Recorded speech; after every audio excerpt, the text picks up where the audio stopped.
The like stuff. I'm not giving anything to them.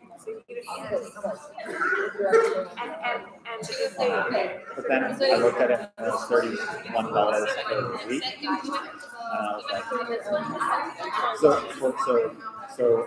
there's a sheet online that says like minimum staff, maximum staff stipend, and it like has like a guideline, and then it's like, hello. yes.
discourage people from attending that.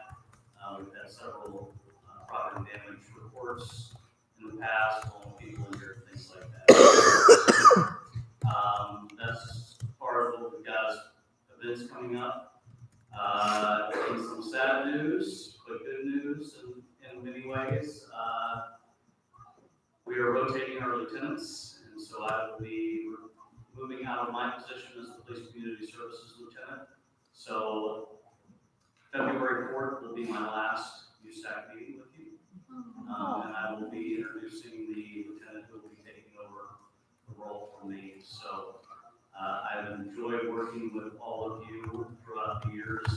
Some of you have been on other committees and USAC forums as well. And so I've enjoyed being part of working with you and strengthening relationships with all of you and those who came before you. And I hope that continues. I will always be available by cell phone, and many of you have that, so please don't hesitate to reach out. Happy to answer any questions and be a part of anything that you've got as well.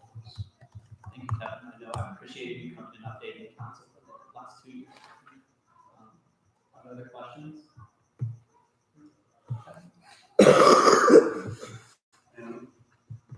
Hi, was there an update with the situation that happened at the end of the quarter, last quarter, with the, it was a sexual assault and then the, video of the man? So there's not been any updates yet, and I know there was a lot of concern going around as to the description that was provided in the timely warning. Naomi reached out to me on that, and we are very understanding of the concerns that were voiced. But as I explained to Naomi, there's only a certain amount of things that we can do. And, based on the fact that it was nighttime, there's lighting, the video is poor. The most important thing for us to do is to make sure that the survivor of sexual battery or sexual assault is trusting and does not feel like their story or their information that they're providing is discarded by the police. The survivor of that crime described the person the way that they did, which is how that information was relayed on the timely warning. And so that's what we go with. We've got to make sure that we're building trust with the community and the folks who are the victims of these crimes. And so that's where that came from. We hope that we will have more information to go on, but as of right now, we have no further information. There's been no changes. I did have one question. I was reading on the timely warnings, and it says that, information is only provided if it's enough to have the perpetrator distinguishable enough from like the general population. So does that mean if, for example, the witness or the survivor provides that information, is it put on there regardless of the fact? If that makes sense? I'm not sure if I understand what you're asking, but when we have people who provide us eyewitness accounts, especially those who are survivor of a crime, when they have the first aid account, that's the account that we go with, unless we have anything else evidence-wise that refutes that. And that video was not good enough video to be able to distinguish what the ethnicity or skin color or anything related to that person. I know there were comments about whether or not he had braided hair or not. That can't be seen in the video as to whether or not that his hair was braided. The only thing that was very distinguishable in the video, which was also a description provided by the survivor of the sexual battery, was that he had tattoos on his abdomen, and those were visible. Other questions or comments? Okay, well, if there are none, thank you again, Lieutenant Cooper, and we'll see you in a month. We'll see you in February. Thank you. Okay. I guess we'll strike on the center tonight. Sorry about that, I know, and Covina and Steve updated on that. Okay, so with that, we'll move to the public comment section of tonight's council meeting. So each student can have 2 minutes to speak once.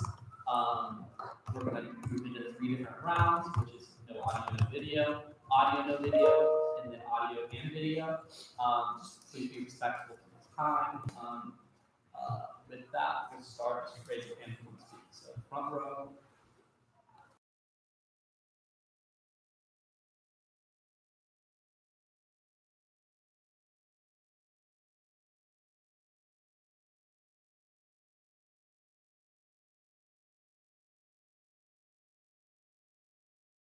Public comment? Front row. Any of the back rows? Okay, we'll move into audio and video. So public comment. Cesar. Hi guys, I'm going to be winter break. For those of you that haven't met yet, I'm Cesara. I'm the chapter chair for our Calvert chapter on campus. That's our statewide student-funded student-directed nonprofit. I have some pretty exciting updates for you guys, some of the campaigns that we've been working on. So as you probably have heard, we're spending the last quarter focused on working to protect our oceans and ban single-use plastics. And we've been making a lot of progress on that campaign.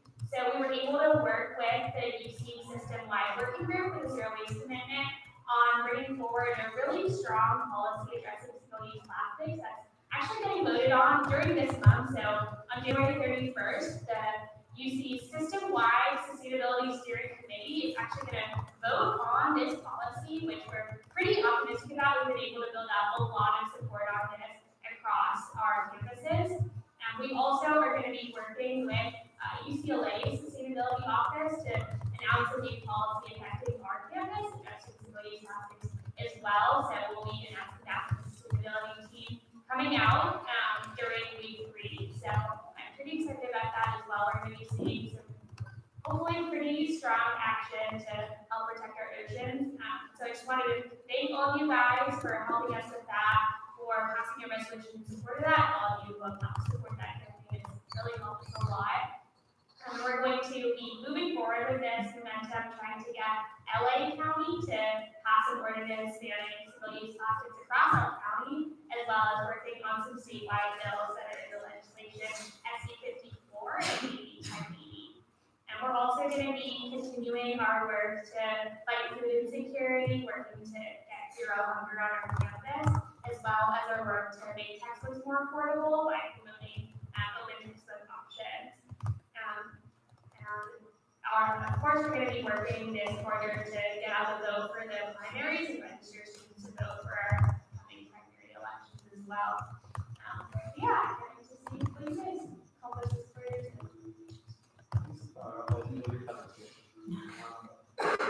Back rows. Okay, final call for public comment. Okay, with that, we will conclude public comment at 7:24 p.m. and then we'll move into capital contingency program. Hi everyone. So far we received applications for the capital contingency fund, one of which was for shelving units for FACT's office and a whiteboard for my office. And so the total amount requested was $433.60, and the total recommended allocation is $433.60. Any questions? Comments? Okay, is there a vote? I motion to approve $433.60 to reset. Second. Collection seconds, all in favor? 1, 2, 3, 4, 5, 6, 7, 8, 9, 10, 11. Okay, 11. By motion of 11 to 0, the motion passes. The capital contingency is approved. SFS allocation, Jonathan. Hey, hello. Welcome back. New year, same SFS. This week we had a total requested amount of $8,692.03. I'd really like to get started. started at the beginning. With a total recommended allocation of $6,571.77 to CSC and non-CSC groups. Is there a motion? Oh, sorry. Yeah, this is consent item. Is there any opposition? Okay, if there's no opposition, then SFS allocation is approved for this week. SWC programming fund allocation. Hi, I'm Annette. I'm the SWC Chief of Staff. I'm proxying for Maybe Good today. We've received a total of 4 applications so far for a total requested amount of $2,360, and we've allocated $1,610 to 4 groups. Is there any opposition? Okay, if there's no opposition, then SWC programming fund allocations are approved for this week. Thank you. Bruin Advocacy Grant allocations. Hi everyone, my name is Ashley Michelle. I'm proxying for Joanna tonight. I'm here because we received an advocacy grant application for the quantity of $1,500, and I want a motion to accept that allocation of $1,500. Is there any opposition? Okay, if there's no opposition, then Bruin Advocacy Grant allocations are approved for this week. Seeing as there are no special presentations, there are no appointments, then we will move right into officer reports, which once again, I ask that everybody keep it down to about 2 minutes or so for their officer reports, unless it's pressing things that you want to bring up, that extend that time period. So I'll start, as you all know, big things happening this week is my pre-meeting with the Chancellor, so with Vice Chancellor Gordon happening on Friday, and I'm meeting with the Chancellor next week. As you all saw, I've already developed a few of the agenda items. If you all have any last minute pressing agenda items that you need to be brought up, please just let me know. Jonathan will be attending with me this time to talk about some stuff with CSC. Otherwise, please just let me know. We have 1 more of these next quarter. So yeah, anything you want to bring up with them, please let me know. The other thing is really exciting news that I'm going to go into more detail with next week is some of the work that we accomplished through Platform 3 and through the Gender Recognition Task Force, which is still happening. Is UCLA Housing has finally reformed their housing portal to make it an opt-in system for gender inclusive housing, meaning that students no longer have to submit a supplemental application in order to be considered for gender inclusive housing. They can just click a button and then essentially they just work with an advisor to automatically be included in gender inclusive housing. So that's a major goal in my office that I ran on, also wanted to accomplish in a year, and then also something that folks from across campus in the Gender Recognition Act Task Force have also been working on even before this office. So that's a really great victory for queer, trans, and non-binary students. It's something I'm really excited about, and we'll probably go into more detail in a special presentation in the future. Other than that, in terms of hiring, our internship program, we're also hiring staff members, and beyond that, we are posting some really cool graphics on social media. I don't know if you saw the news page and all that, just highlighting some of the work that our offices are doing. I think some of my directors reached out to you about it. Yeah, and other than that, we're hanging in there. So that's about it. IDP. Cool. So off-campus living fair is happening January 21st from 10:30 to 3 p.m. If you all want to check out apartments, some of you all are going to be here next year. Come by. It's going to be in Ackerman Grand Ballroom. There's going to be, I think, about 20 apartment companies there. And then the True Brewery Scholar Award nomination form is out in the public. And I'm meeting up with England Easy about getting funding for the Brewery Race next week. And you and I are meeting up with Vice Chancellor Beck next week as well on Thursday. And then the facial recognition program being pushed back to week 4 to get more, to outreach to more students, student groups as well as off-campus organizations. So that's pretty much Great. Okay. EDP. You got it? It's okay if you don't. Okay, that's cool. Jim, everyone out. Quickly, my internship apps or internship apps and modules are out, so you don't share that. Appreciate that. Oh, it's like for next week, but like just on next week, like I will have the proposal this week, it will be next week, just because it came up kind of like last minute, so I just wanted to let you know why it's next week. Thanks for letting us know about that. Okay, so you have two. So I guess 3 updates. One is my office has been working on budget transparency and writing some scripts to parse through all of the data to try to make some visuals on the budget to make that a little bit more accessible to students. Number 2 is the Bolter wall signs. A lot of them are incorrect, and also if you go into the side of the building from, like, there's 2 sides of the building, the math side and the engineering side. In the math side, all of the maps have room numbers on it, and as soon as you cross into the engineering side, they don't have room numbers. So I've just been communicating, because it's, you know, a cheap fix. And then also talked with ResLife about shuttles and stuff. They ran shuttles during Thanksgiving break, but not during the spring break and other breaks, because less people are leaving in a concentrated time during those breaks. So they felt that it would be too financially risky to do that. That's it. I just had a question. Yeah. Because kind of like, are you trying to do anything like to increase the frequency of like the shuttles running, or just they don't? So they ran the shuttles only for Thanksgiving break. Yeah, no, like I'm aware, but like, are you doing anything? Like, are you doing anything? Like, So what I would like is to have shuttles during winter break, spring break, because those breaks, there's 1 week where people leave, and so because of that, ResLife hasn't done that before, and so they're afraid of the risks associated with doing it for the first time, because they have to bear the financial, you know, the financial risk. are you making plans for them to happen this coming spring break? Basically? I would like it to happen this Okay. winter break as a pilot program. We're gonna go back to EDT. Just some updates. Our office is sending a few of our delegates to the monthly UCSA meeting, where they're going to discuss whatever updates they have for us. Previous meetings we talked about. We talked about cohort-based tuition modeling, also in terms of improving our sexual assault prevention. And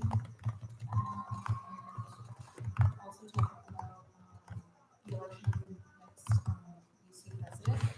So I'll have more updates for John and Will for the next council meeting. We have also brought in members to our office who will be receiving the fall fellowship, and we're going to start up our leadership fellowship in these coming weeks. Agenda 3. Hi, everybody. Hope you had a nice break.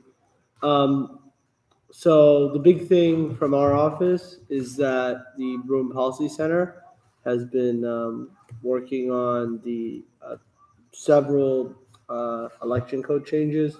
We should be finalizing that. I'm dealing with the flu right now, but we should be finalizing that probably by Friday to Sunday, and then we'll send it over to Constitutional Review Committee.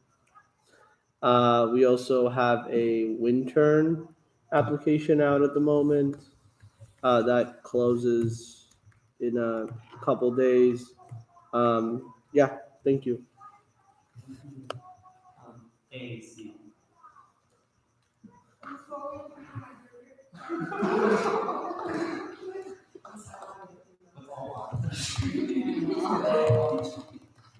Sorry.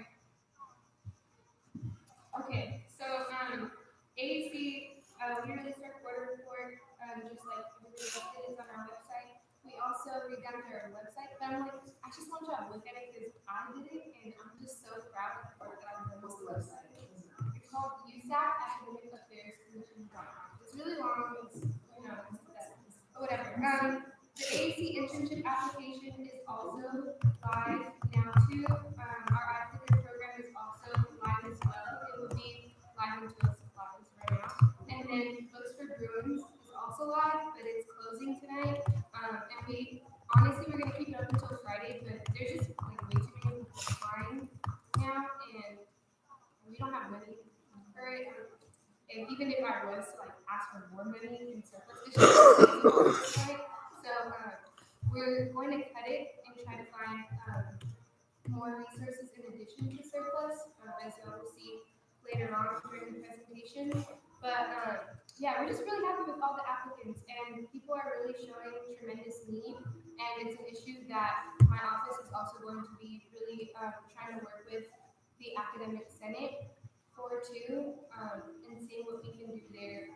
So that's all. Thank you, Madam. Let's go to exhibits.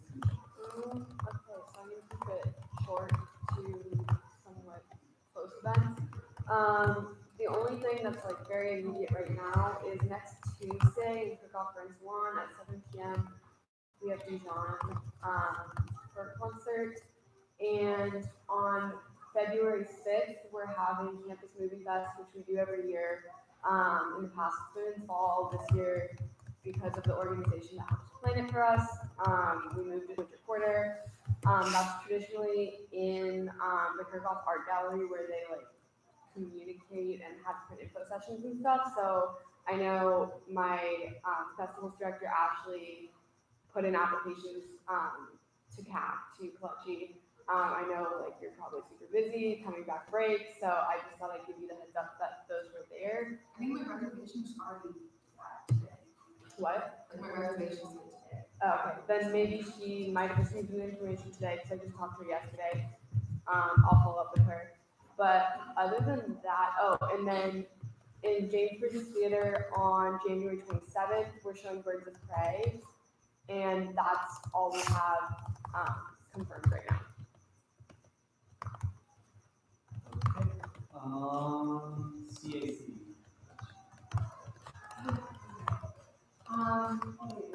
Right now we have an event actually in our gallery with Delta Sigma Theta Sorority. It's like an exhibit called Laugh and Smiling, so it's really great. It's cool. There's spoken word. We have a word tomorrow, 7 to 9. I think those are the most immediate things we have coming up. Concerts next month. And that's it. Okay, we can go back to CSC. Hi. So over break, Impact Apps closed. Thank you all for sharing and doing all that stuff. I had multiple applications from multiple of your offices, all wonderful. We got double the number of applications that we usually get in the previous years, which is outstanding. Spent a lot of time reviewing all the apps and have sent out declarations and all that kind of stuff this past weekend. So really excited for that in February. Thank you again for that. Over break, AB had Alternative Breaks had their winter trips, which went really well. We're really successful, so we're grateful for that as well. We won't have office hours this week, week 1, aka tomorrow, but our next office hour will be week 3, Wednesday, from 8 to 9 p.m. in the Kirchhoff staterooms. That's it. Thank you. So the SWC. So next week is Body Image Task Force I Love My Body Week. And so they have events all throughout the week. Monday's their kickoff in Bruin Plaza from 10:30 to 2:30. Tuesday they have 2 events, an anti-diet nutritionist event from 12:30 to 1:45 in CAPS, and then a Sexperts and Body Image Task Force co-program Tuesday evening in Reber Fireside Lounge. On Wednesday the 15th, there's the Southern Smash Scale Smashing event in Bruin Plaza from 11:30 to 2:30 p.m. And then on Friday, January 17th, there's a short film and panel screening in James Bridges Theater at 7:30 p.m. Also, the Health for Heritage Week platform is planned for week 8, and the rest of the platforms are going pretty well as well. CHC, Hi. Currently, we're working on the UC conference, which is going to be a one-day conference co-hosted by UC Berkeley and UCLA on UCLA campus on January 24th for all the residential hall associations for all the UC campuses. The purpose of which would be to draft a letter for various problems and issues that residents face, such as mental health issues, to the UC president. And right now, we've just been reaching out to different campuses and confirming the delegation. But yeah, that's pretty much it for now. Thank you. Okay, admin reps, Dr. Joe. Nice to see all your smiling faces again. Announcements this week, and Josh said as his regrets, he was doing some activities on Residence Hall late last night. So he was on He also did your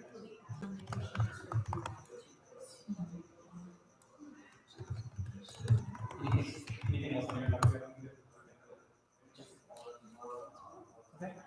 Fernando? Okay. Cool. Okay, and we will move right into new business, surplus proposal. Okay, so I'm just gonna preface this, that last time that we started, just to like reiterate kind of the rules, is that we kind of let how you present, very unrestricted. I know some of you all have like no presentation, just kind of the talk to council, and some of you all have a PowerPoint, some of you all have handouts.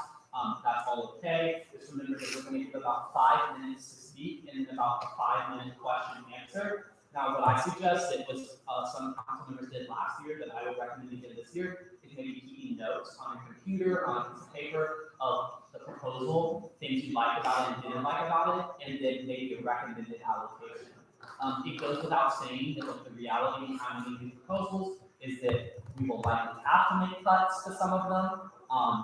That should be an understanding among like all council members, whether your cut is like large or small, that like a cut to your surplus proposal is not an attack on the idea. It's like not a like endorsement or lack of endorsement. It's the reality that we have a pot of money and that this council is asking for more money than that pot can get. So with that, I hope that like we can continue this respectfully. I hope that it will not turn into like a quarter-long thing like it did last year, and that it will be a 2-week in and out type of thing where we can effectively and conscientiously allocate money to programs that really matter to students. So with that, is there any other things like Kim that you want to add specifically? I know you've kind of done a lot of coordinating behind this people's programs. Yeah. Could you remind us all how much is available to be allocated?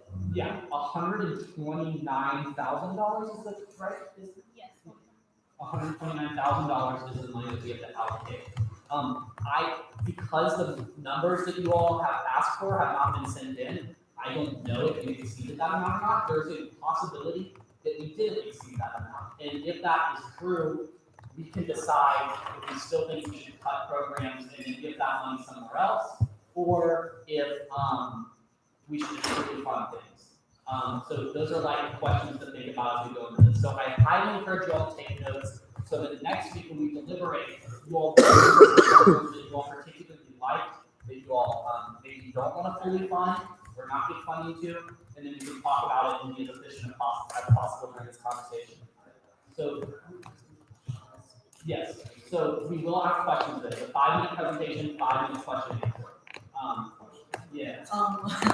With the 5 minutes, does that include all, is it like, does each office need to be finished within that 5 minutes? I know some offices have more topics than the others. For each proposal. Oh, okay. So I feel like that's the fairest way so that you can accurately describe the proposal project, rather than like disincentivizing an office to ask for multiple, because I know some offices might need to ask for multiple, and then you're looking new offices too. So, does everybody have any other questions about this? Okay, so since Kim, you're going first, I'll time you, and then hopefully you can assume the timer position, for the ones that are yours. So, That's that. do you want to? Okay, that's cool. Agreed. Okay, cool. So with that, we will begin. Kim, Okay, so first of all, did everyone get the handout that I sent, that I emailed to all of you? Okay, I'll go ahead and get started. So the IDP office has a committee called Student Advocacy Partnership Committee, And basically, it reaches out to different student organizations on campus and teach them how to do funding, how to apply for funding, how to connect with USAC offices and reserve spaces.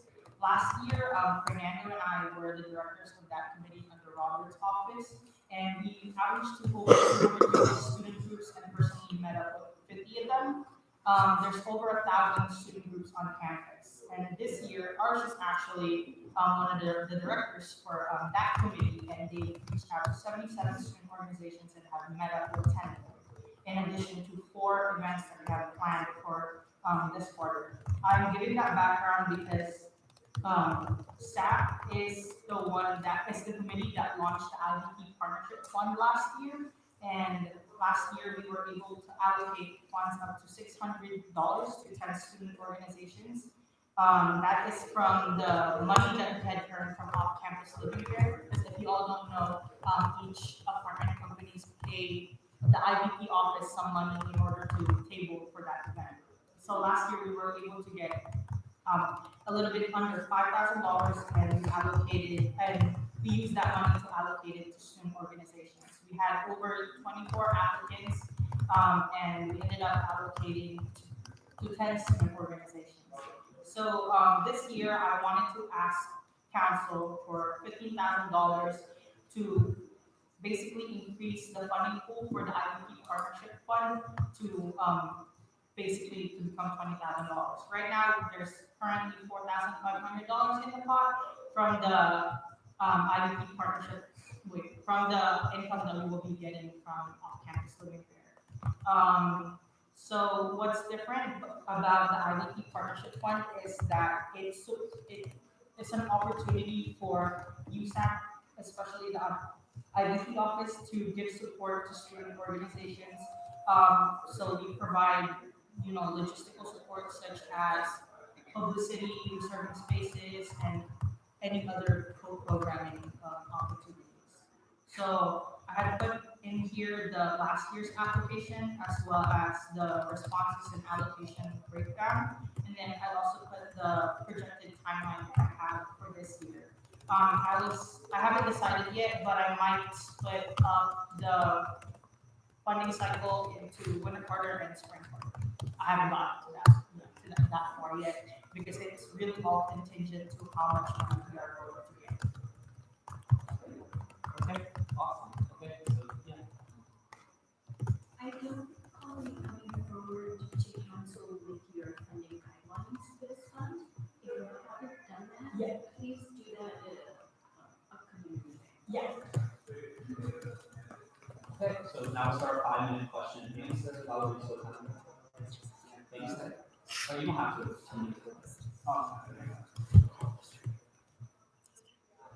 Okay. With that, questions?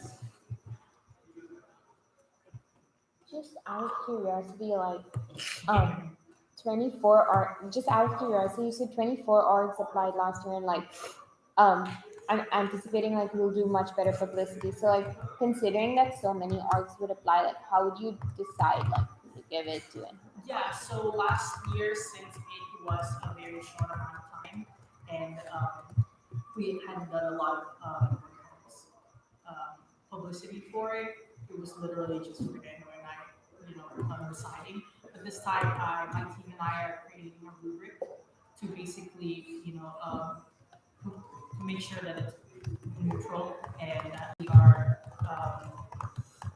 judging their position. And I could bring that to council in the following meetings.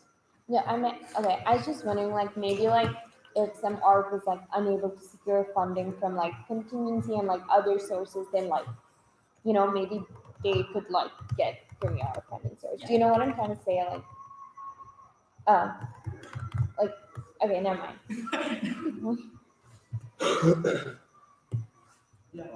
So what's the differences here between this one and the Soul Advisor, who will also kind of hook you up with some funding resources? Wait, I can't hear you. The Soul Advisor? Yeah. So each club, their Soul Advisor can help them up with some sources of funding and advise them on those issues. So would you be working in conjunction with the Soul Advisor? Is it separate?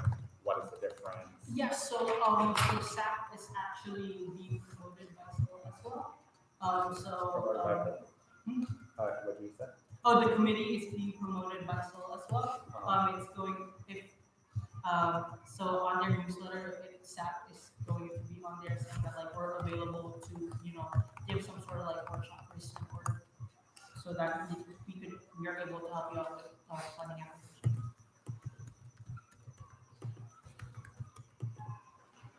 Could you, yeah, Do you have information on the applicants from last year and whether or not this was the only funding body we applied for? No, I don't have, but usually, student organizations apply to multiple funding bodies. This is just like another opportunity for them because some funding applications do have restrictions. And as for this funding, last year we were pretty lean at that. Other questions? Will that, will the student, will it regards to the story and the deciding I guess Yeah, so for this time around, they're going to be a part of it as well as myself and my assistant.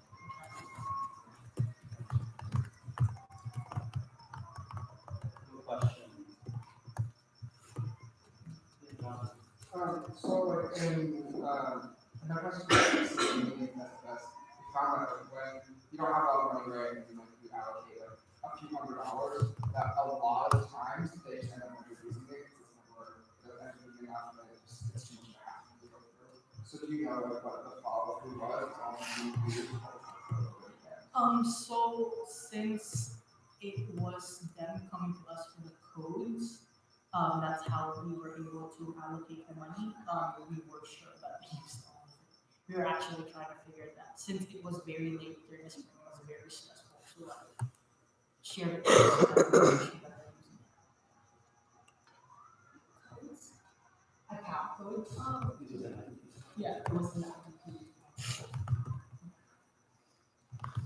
Could you explain like more like why, like what IDP role kind of is in this, like why IDP should have a funding body? Yeah, so, I mean, one, the IDP does not have a lot of budget, and really the role of the IDP is to basically, make sure that student organizations are being connected to student government administration. And the interim vice president is really the main liaison between student government and student organizations. And I've talked to a lot of student organizations throughout my 2 years being on USAC, and their biggest concern really is funding. What ends up happening is they don't know these funding sources that are available to them, and they just end up basically carrying the financial burden to, the members end up carrying the financial burden of their campaigns and their initiatives. The time has expired, so last question. Just like a general question is, I agree that like there is a lot of confusion with funding, we're gonna really need questions about TGIF, but how is creating a new funding body solving, or like continuing this funding body, addressing like the explanation of USAC programs? So, like, how does this funding body help connect USAC with student works? Since this one has a lot, it's very hands-on. That's why once this partnership's kind of established, that partnership will pay down, and hopefully they will be able to learn how to navigate USAC and different funding applications. Thank you. And now we're going to move to grades. So I have another one. The True Bruin Race Scholarship. So this originated in General Representative 2 office under Caleb Cox back in 2017. So it's basically a partner. Well, and then it evolved to become a collaboration between the IDP office and the Office of Junior Students. So this project was created to basically award students who have stepped up, and have like upstepper for their peers who are going through some sort of like crises. So TBR started with a parent donation of $5,000 from the Dean of Students office, but it's been used up the past 3 years. We have awarded over 45 students with $75 gift cards or so basically the funding pool is running out, and applying for surplus is like one way that we hope to continue the scholarship fund for another year or two. Yeah.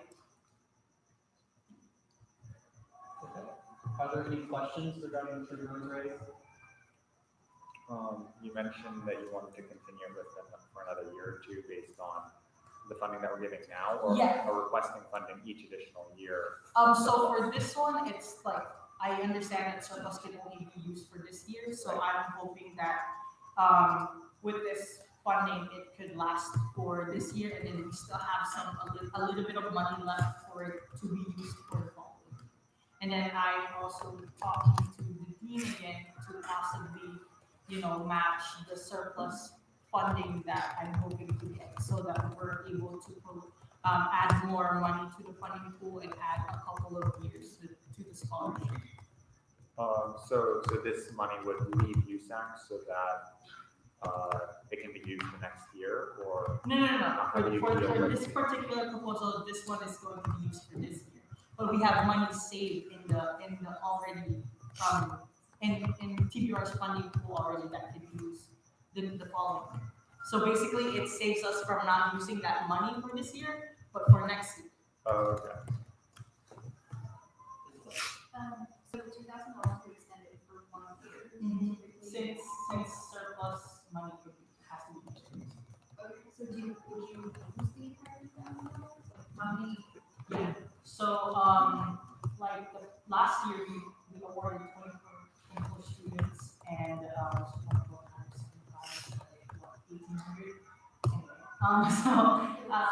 yeah.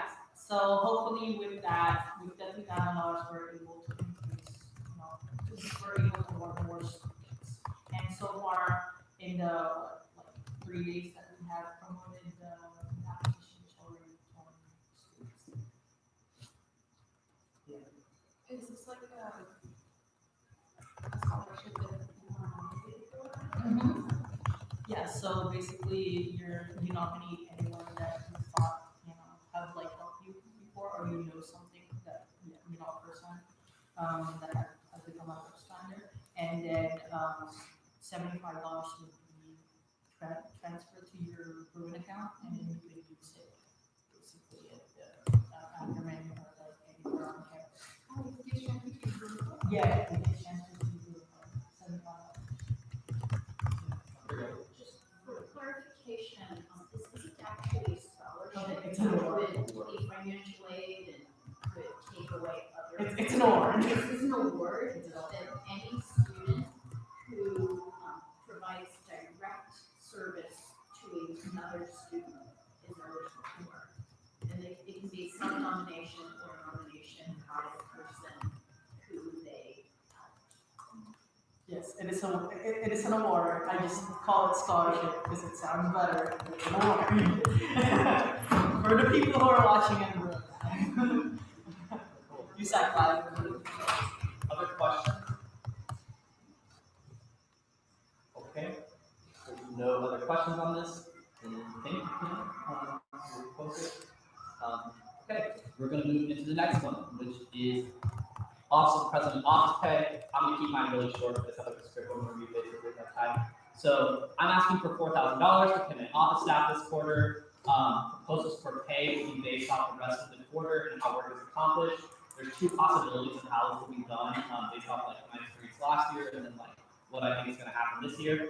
The first is either paying an entire active state staff a small stipend. It can be in the form of a gift card or Visa card on area, or paying 10 directors, which is my chief of staff, around $400 each.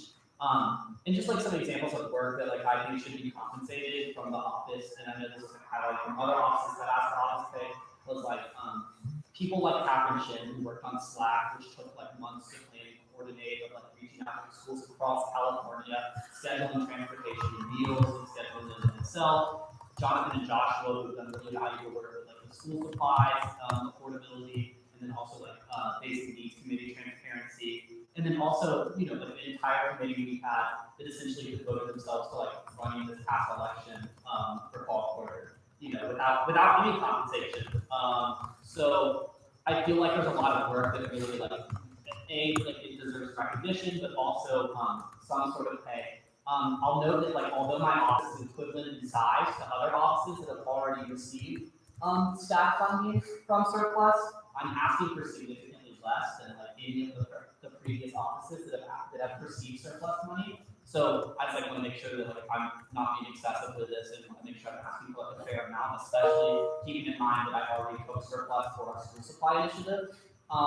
This is also something that the council has done in previous years by using discretionary and surplus funds to support office pay or compensation. I just want to make sure I'm not calling it pay. And then like finally, ultimately, I know that there are like many organizations and individuals on campus that should be compensated, and that this issue is not just like a council issue. It's important to recognize that. And that's something that like has definitely been a priority for me, like addressing with the administration, is like how do we secure funding for other programs and projects that like really do deserve compensation, and that USAC shouldn't necessarily be the body that's like held to that responsibility. That being said, I do think like USAC, in particular for our offices, does have a responsibility if offices request to like stipend and pay and compensate our workers. And I want to be fair across USAC offices, since like some offices have already received compensation for their workers, and it just like logistically wouldn't make sense to like value some offices' compensation more than others. So that's why like I'm asking for the amount that I'm asking for. So with that, that's all. Thank you all for your consideration. I'm open to questions. Yeah, Lily. How many staff members do you have total? Like you mentioned, either being directors or being staff. Yeah. So I have 65, but usually about 40 show up to meetings. Sometimes like 35 or 40 consistently. So what happened last year was I just identified those active members based off attendance, and then gave them like a distribution through like a small allocation of like $100 or something. And that can be in the form of like compensation through an honorary like a gift card, or through like going through HR, which I highly recommend you don't do, just as like a logistical process to hire them all and pay them. So that's the that would be that proposal. The other proposal is just pay the executive team, so the 10 directors and the 2 chiefs of staff, a larger amount, so like $350 to $400 for the compensation, which to me like accurately reflects the amount of work that they've done, or maybe even. I think that it would be more, but I don't want to obviously take a substantial amount of surplus just to compensate my office. And I know there's other offices that also are trying to compensate. Yeah, I think that is pretty comparable to what we discussed in the summer. Yeah. For directors. Yeah, exactly. Other questions?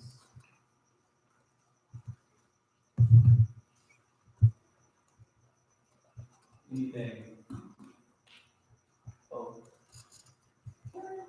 That's all. Okay, well, thank you all. I appreciate it. And we will move on to transfer center funding. Isabel. So this year, SAC slashed a lot of budgets for programs housed in VRC, and including the program is transfer center. The transfer center, the transfer center has a very specific mission statement, and that is to provide support for transfer students on campus. Transfer students do make up about 1/3 of the students on this campus, so like, we are a very, very significant portion of UCLA, and we do really rely on the transfer center for a lot of community building and transfer specific programming. Next slide. And so before I get into what our allocations are for this year and next year, these are the numbers from the past 2 years, so 2017, 2018. For transfer transition, that is a program that is run during the summer, and there are 3 And basically, it is a supplement to orientation because a lot of transfer students feel like orientation just does not meet their needs at all, and they are left with a lot of questions. And transfer orientation is literally like 12 hours in one day, and by the end of the day, you don't even know what you're supposed to ask. So transfer transitions is supposed to like alleviate some of the questions that students have. Transfer Pride Week is, I think, week 3 every winter quarter. You can see that we received zero funding from 2017 to 2018, and then from 2018 to 2019 we received a lot of funding for that. And last year we were able to put on a lot of events around Kirkhoff and on campus and in partnerships with other organizations on campus, which has funding in the Transfer Center. And then the De-Stress Study Fest, I don't think it existed 2017 to 2018, or if it did, they didn't apply for funding. But it is held for 2 days every single quarter, and we help pay for the masseuses that are on campus, and like shrimping things, and like we bring dogs and stuff. Like it's a big thing, and it's housed in Kirkhoff here in the state rooms. So these are the numbers for last year and the year before, and then on the next slide we have the numbers for this year and next year. So for this year, we were allocated significantly less for everything, and next year we were allocated $0 for everything. So I am here to ask y'all for some money. You can see that there is a pretty large discrepancy between 2018 to 2019 and 2019 to 2020. It's like we have a little less than half to work with. And in addition to these numbers, everything was slashed, including like staff pay and things like that. But we can't solve a like $100,000 crisis in Transfer Center. So I'm asking for programming funds of $15,000 to make up for things that are not funded this year and things that we don't anticipate being funded next year.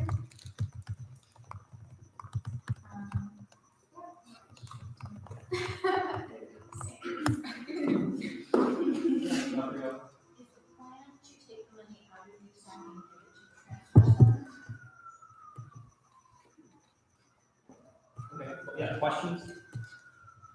I know when we originally came to council, and when we all found out about it, there were lots of other programs that were cut as well.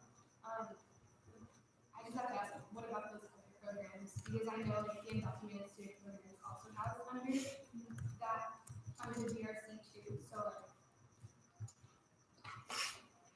like what about those? Essentially, Like, why am I not asking for money for those programs? No, more so like, I guess what sets this apart from like also helping them fund their programming. Okay.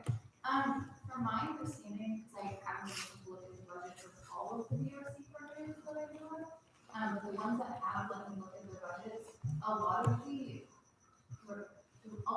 funding that was cut is in the form of like staff pay or internship pay, and those are numbers that just cannot be like tackled like staff. Like that's like for the Veterans Center, like they lost like tens of thousands of dollars in funding for their staff, and they're down to like 2 paid staff members, and for student dependents, they lost like the 2 staff, or they had 3 paid interns and now they're 4 to 1, and like that would be asking like probably $50,000 from the staff, so it's just not, I think, feasible for me to come to you guys asking for those things.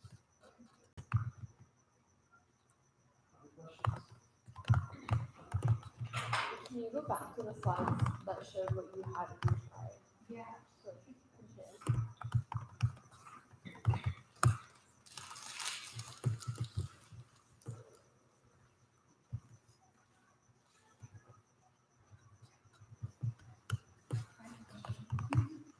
Can you talk a little bit about transfer transition programs, which I know was heavily discussed TLC? Yeah, transfer transitions are hosted in the Transfer Center, and it is like a half day of programming where we begin the day with like kind of like a coffee and donut mixer where like the transfers get to like actually interact with each other, which is something that is like not present at orientation whatsoever, because orientation for transfers is like very heavily scheduled, and you're basically being shuttled from just like presentation to meeting with your advisor to like lunch and then presentation the entire day. So it gives transfer students like a chance to like actually meet other transfer students that are going to be attending UCLA and their cohort. And then it moves into presentations by current transfer staff or veteran center staff or transfer students who have asked or been asked to speak about like their experience, and it kind of goes into like what is it actually like to engage at UCLA and to study here, and like what does a typical day look like, what's the work look like, like really like personal like introductions to UCLA in a way that just again is not present at orientation for transfer students.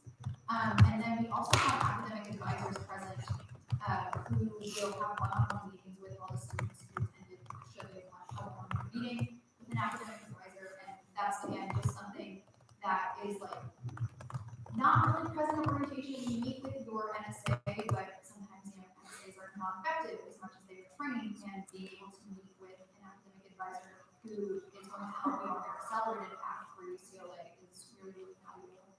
And then they will have like what's the word?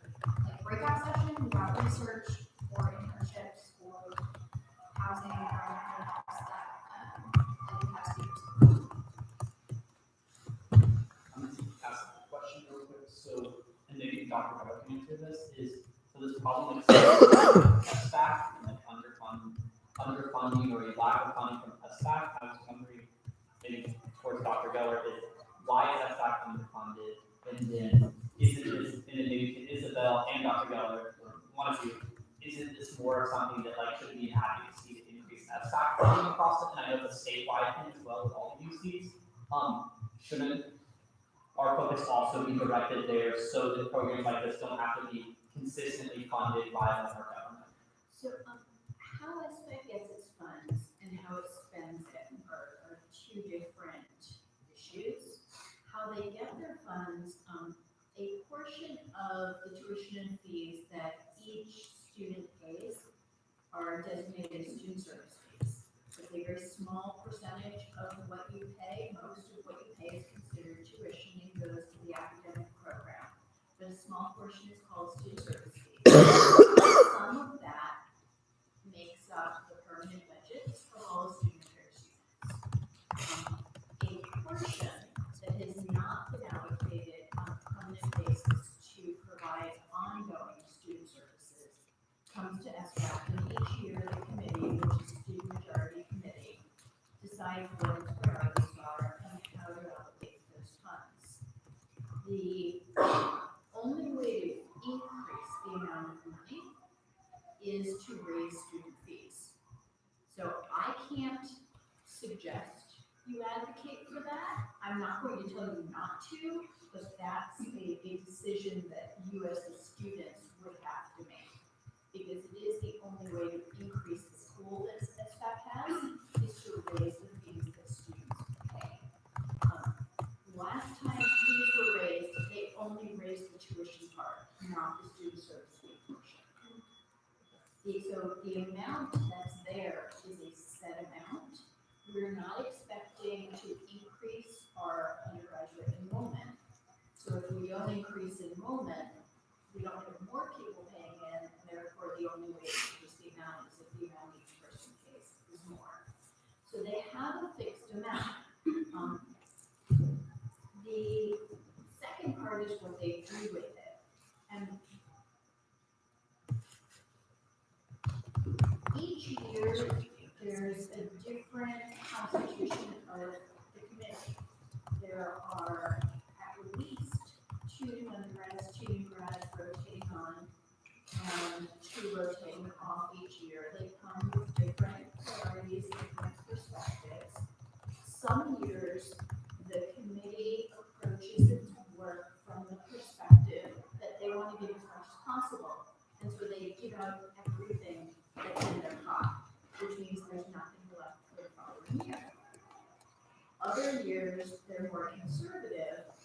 given what they believe they can do and still have money left for the following year's committee to be able to make awards.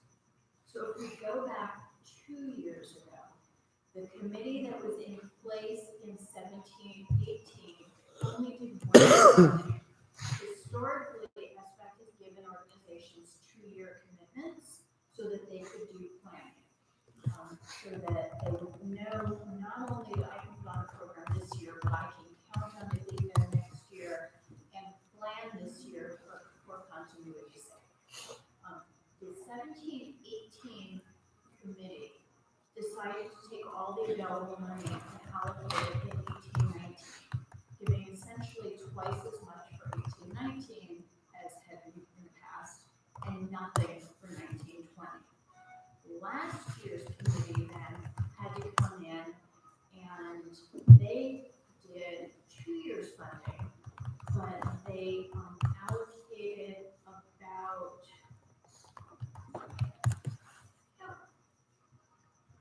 80% in 2021 of what they allocated in 19-20, and what they allocated in 19-20 was almost a reduction of almost half of what had been allocated for 18-19. Had they wanted to match the numbers, they would have had again 1 year funding to give and nothing left for the next year. It's too early to say how much money this committee has, or whether it's going to choose to give it all in 1 year, to give it in 2 years. The call letter that went out to campus suggested that they intend to give little in the first year and make sure there's funding to commit for that second year, so that again, the entities can plan for continuity of their programs and do some advanced planning. I think if we use this as an example, the SBAC awards are typically announced by the chancellor July, August. If the transfer center doesn't get the award for transfer transitions, which happens in summer until the end of summer, it's too late to put on that program. So, and that's just one example looking at what you have in front of you. There are a number of things where waiting for the awards to be announced has a significant impact on the ability to program in summer and even into fall. So that's kind of context for SBAC. Again, whether you want to advocate for increasing the fee, that's entirely up to you. I am not offering an opinion. And what's going to happen next year, it's too early to tell. The requests have all been submitted. The committee has not met this quarter. So we don't know how much is being requested. We don't know how much is available to have any sense of how close to meeting the need the committee will be able to. So there's just a like quick follow-up is like there's a chance that that money will rebound eventually from the decisions that were made under that staff. The money doesn't come back. But it's through fees. It's through fees, but what a large portion of it is if we get the fees this year and we don't spend all of it, there's money that carries forward to next year. Think of it as with your surplus fund. What you don't spend comes back in surplus the next year, but once it's gone, it's gone. There is a piece that's contributed every year through fees, but the way they were able to do so much was by taking the surplus from years prior and allocating it on bookends. So it's not likely that it will ever rebound to past levels. Will it go up? It goes up in one of three ways. It can go up if fees increase, it can go up if enrollment increases, and it can go up if 1 year the committee doesn't allocate all the money, creating a surplus for the following years. But they're the only three ways that that pot of money increases. And none of them. Lily, you were asked I don't want to get us too close up there. Sorry, so books for rooms and iClickers. Naomi? Actually, I'm just asking for booster rooms. Oh, sorry, yeah. So I sent you guys a little thing, and basically, I think we all know what booster rooms is, but just in case, folks don't know what it is, it's basically a textbook and access code subsidy program that was originally done by the FOC and AAC office. They worked on it, and it was really popular last year. This year, AAC has kind of taken on the program for the most part, while also understanding that textbooks and academic materials have not gone down in price, actually they've gone up, and we're kind of almost locked into them going up for a while until, like serious advocacy goes on. So we're also very cognizant of that when bringing this proposal to y'all. But the scholarship or responses and also the reality of the people that I just talk to every day, that the commission talks to, that I'm sure you all know, the realities of like the need for this are very prevalent. People have cited not only like difficult financial situations, but also family situations, which kind of lock them into this cycle of like really high textbook prices. And we also know that it severely disadvantages low-income, non-traditional, and other historically underrepresented communities. We also know that this isn't really experienced the same for everyone. I know us North Campus folks don't really have to deal with this as much as South Campus folks do. And just in talking to and being part of several different communities, I've been able to really understand what this means. And because of that, we also expanded the textbook scholarship to include access codes as well. AAC and FOC also partnered together to do the iClicker program too. FOC does a lot of lab codes and goggles, so we are really aware of the need for academic materials. And just so that y'all know, I included some numbers. So fall quarter, we released the application and we received around 80 applicants. We only funded 70 because 10 of them applied after the deadline. The average amount that was asked for was about $108. The highest amount that was asked for was around $300 and the lowest was $15. I'm not going to read you guys responses of people's stories, but we ended up funding most of the extremely extenuating circumstances and also funded lots of folks too. We were originally allotted $3,400 from our general programming fund. So we funded 68 $50 textbook gift cards in addition to having like a few that were remaining. AAC was then granted $10,000 from surplus for our original ask, which was going to help this quarter's applicant pool. This quarter though, we really weren't expecting this many applicants, but we did receive 150 applicants, basically tripling the amount of students being served since last year at the end of the year. We divided applicants this time into 4 tiers. So we did a $25, $50, $75, and then $100 like category. And we wanted to make sure that we were like not really overfunding people, but also really just meeting people's needs. Since we haven't closed our application, I can't provide you guys like final numbers, but according to the last numbers, which I have just checked before coming into this meeting, we are looking at funding $25 gift cards, $35 $50 gift cards, $55 $75 gift cards, and $55 $100 gift cards, which is going to estimate about $12,175. $10,000 from the surplus from last quarter, $2,000, the other $2,000 coming from my own office budget once again. Millen and I are also taking our iClicker proposal away from surplus and using our own office's budget to also increase our iClicker library reserve. So in essence, I'm basically asking for $10,000 in order to cover the expected cost of $13,875 for next quarter, given that we receive about 200 applicants and that we keep these numbers fairly the same. Honestly, I can't afford to go over these numbers, so as we see here, this is what will be promised.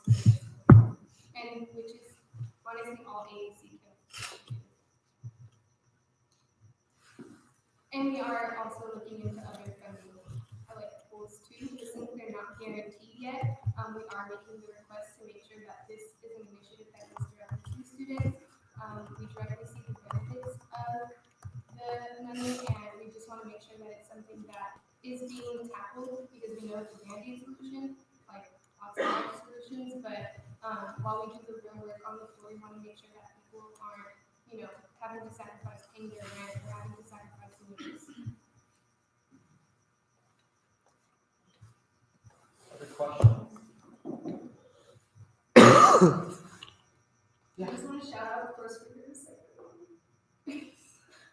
That's it. But yeah, there are a lot of things going into this. Like, we're out here grinding. We're really taking into account, and really trying to find lots of feasible ways to really get rid of this problem. Even though it's really hard to fight. I mean, there's a type of industry that is making millions of dollars off of this.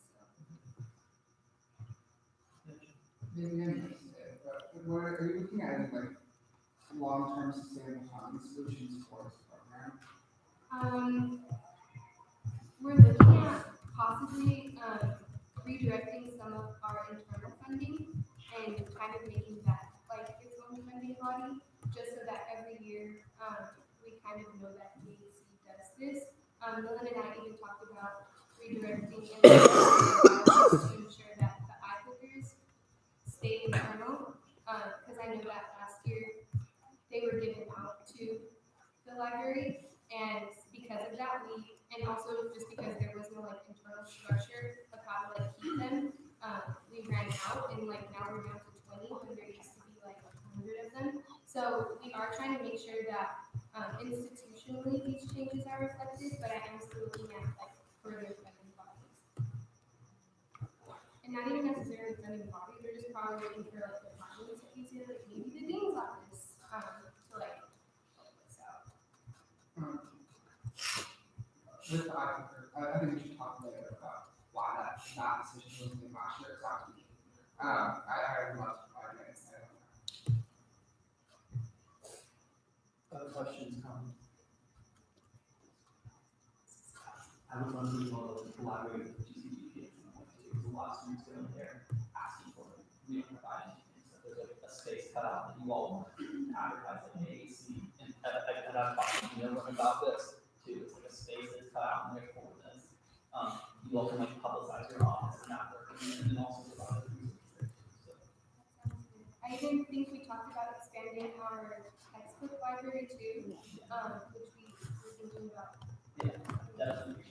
Yeah, when I give my donations, academic-related donations for Burmazar to Other questions or comments? Okay. Thank you. I'm just going to pause for a second and just let everybody know, just to emphasize the importance of this. Just based on my estimate now, we've already gone over the limit of our surplus. If I include a few others that I already know are going to be asked. So right now it's looking like we're going to ask for about probably $200,000. So that's why it's important that you are very mindful of what's. And this is no association in my presentation. Just broadly speaking, just generally please be mindful of that so we can make important decisions next week. So I'm just saying that just because I just figured out that we're going to over. With that, we are going to move into the contingency programming fund. So Natalie, how many questions have I handed off to Kim? Okay. I also emailed this presentation to all of you so that you don't have to turn your books until they're in the publication. But so this is the surplus proposal for the contingency programming fund. And for those of you who may not know, the contingency programming fund is one of the two funding bodies that is available to all registered student organizations on campus. So we get applications from engineering groups, from culture night events, from USAC offices. It's really open to all student organizations. And so why I think this is really important is because putting surplus money into the contingency programming fund is just a direct way of giving back to students and letting students decide what events are important to them, what events they think bring value to our community, and what events they want to host on campus. And sorry, could you go back? I'm not done. And starting this year, our fund actually covers both programming and operational costs, which means that we fund events and also like office supplies and things that like help student groups run their offices and run their mission, really. And so now next slide. And so the reason why I'm asking for additional funding is because we've seen a huge spike in the number of applications that we've received this year. Like it's really unprecedented. I hadn't been expecting it myself. And so last year in the period from like the fiscal year period up until this week, so last year, August through week 1 of winter quarter, the total amount requested from the contingency fund was $176,333. This year, in the same period of time, we received requests for $280,989, which is a 59% increase. Like that's a huge jump, and it's actually something that we're really proud of because our committee has been working really hard to outreach to student groups to make sure that students know about us. Like I know there were some comments about like how complicated funding is. Like I agree, it really is. And we've been working really hard to do our best to like fix that issue. And we're seeing like really great results. We've had a lot of groups apply for the first time ever this year. A lot of new clubs that formed on campus. And because of that, we're seeing this huge jump.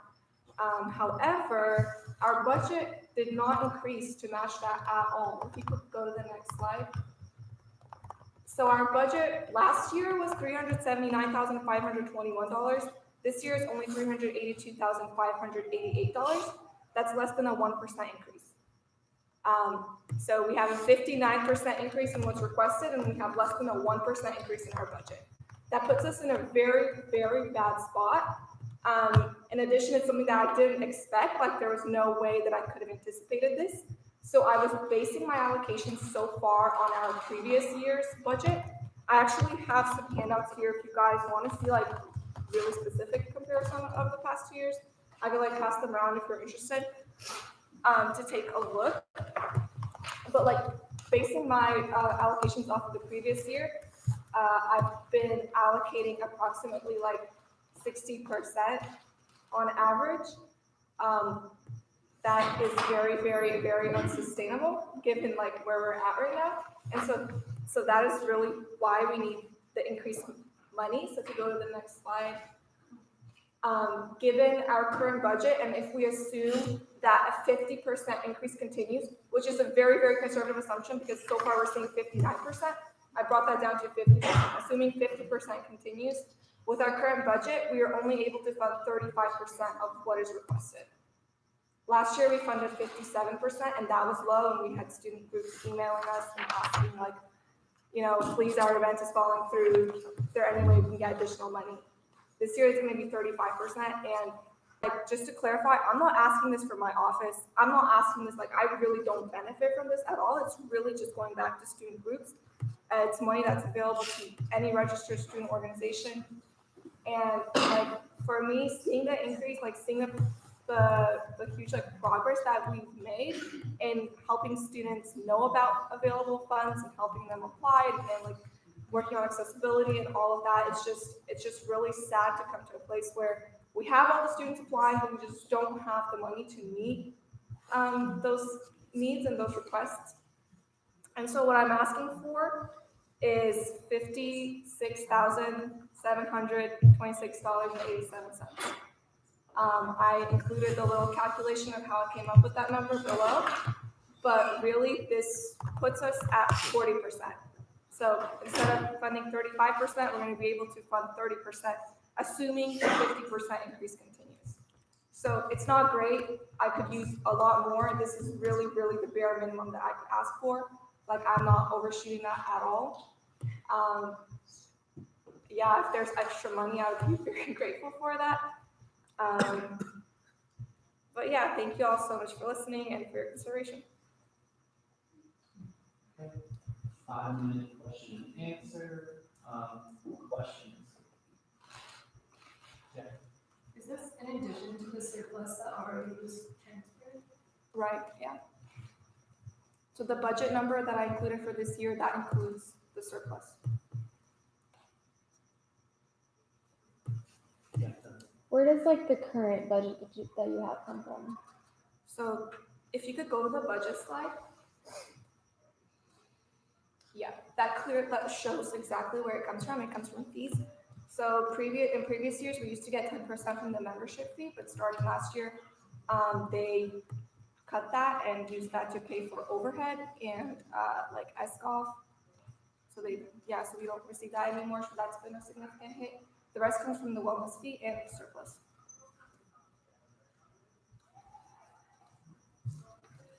Yeah, like, so one question I have is like, obviously, this is a problem that like, we talked about in council before, is like that we are at an all-time low of money across the council. I think my question is like, and maybe you addressed this when I was gone, but like, obviously $56,000, like almost half of our surplus, and I think we all agree that contingency is like one of our primary beneficial funding bodies that outreaches to like, student organizations. Is there a reason? Like, what is the, between offices trying to accomplish their goals and their platforms versus like us giving more money to contingency, what's the, I guess I just want to hear your kind of like 1 minute case, kind of, or like 30-second case about like why that should be like heavily prioritized over like platforms. Right. So with all of your platforms, I really agree that they're all important and it's things that we think are important. But I think what's even more important is to let students decide what's important to them, what events they want to have on campus, what they think brings value to the community. And so that's the difference between the contingency fund and office agendas, is that this really goes back directly to students. None of the other initiatives that like I've heard so far really are open to all registered student organizations on campus. Except, You're all student. My follow-up to that is just like,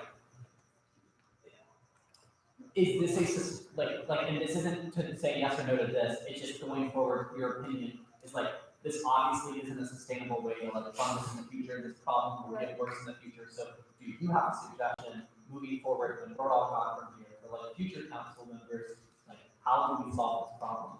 yeah, so this increase is something that we did not anticipate at all. And so that's why I think it's really critical for us to get this funding right now.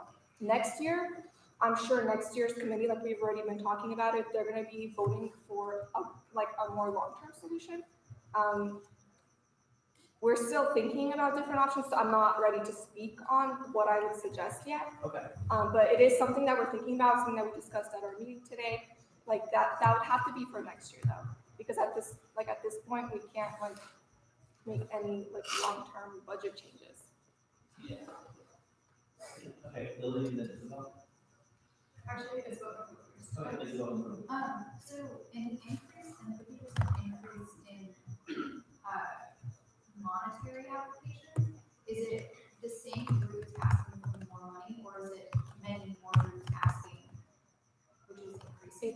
It's all of the above. It's also now that this year we started covering things that were previously covered by SUIT. So now we have groups asking for things that previously contingency never covered, like t-shirts and like office supplies and things like that. And so for like the 50% increase, like how many student groups are already applying? I don't have that number on me right now. It's a lot.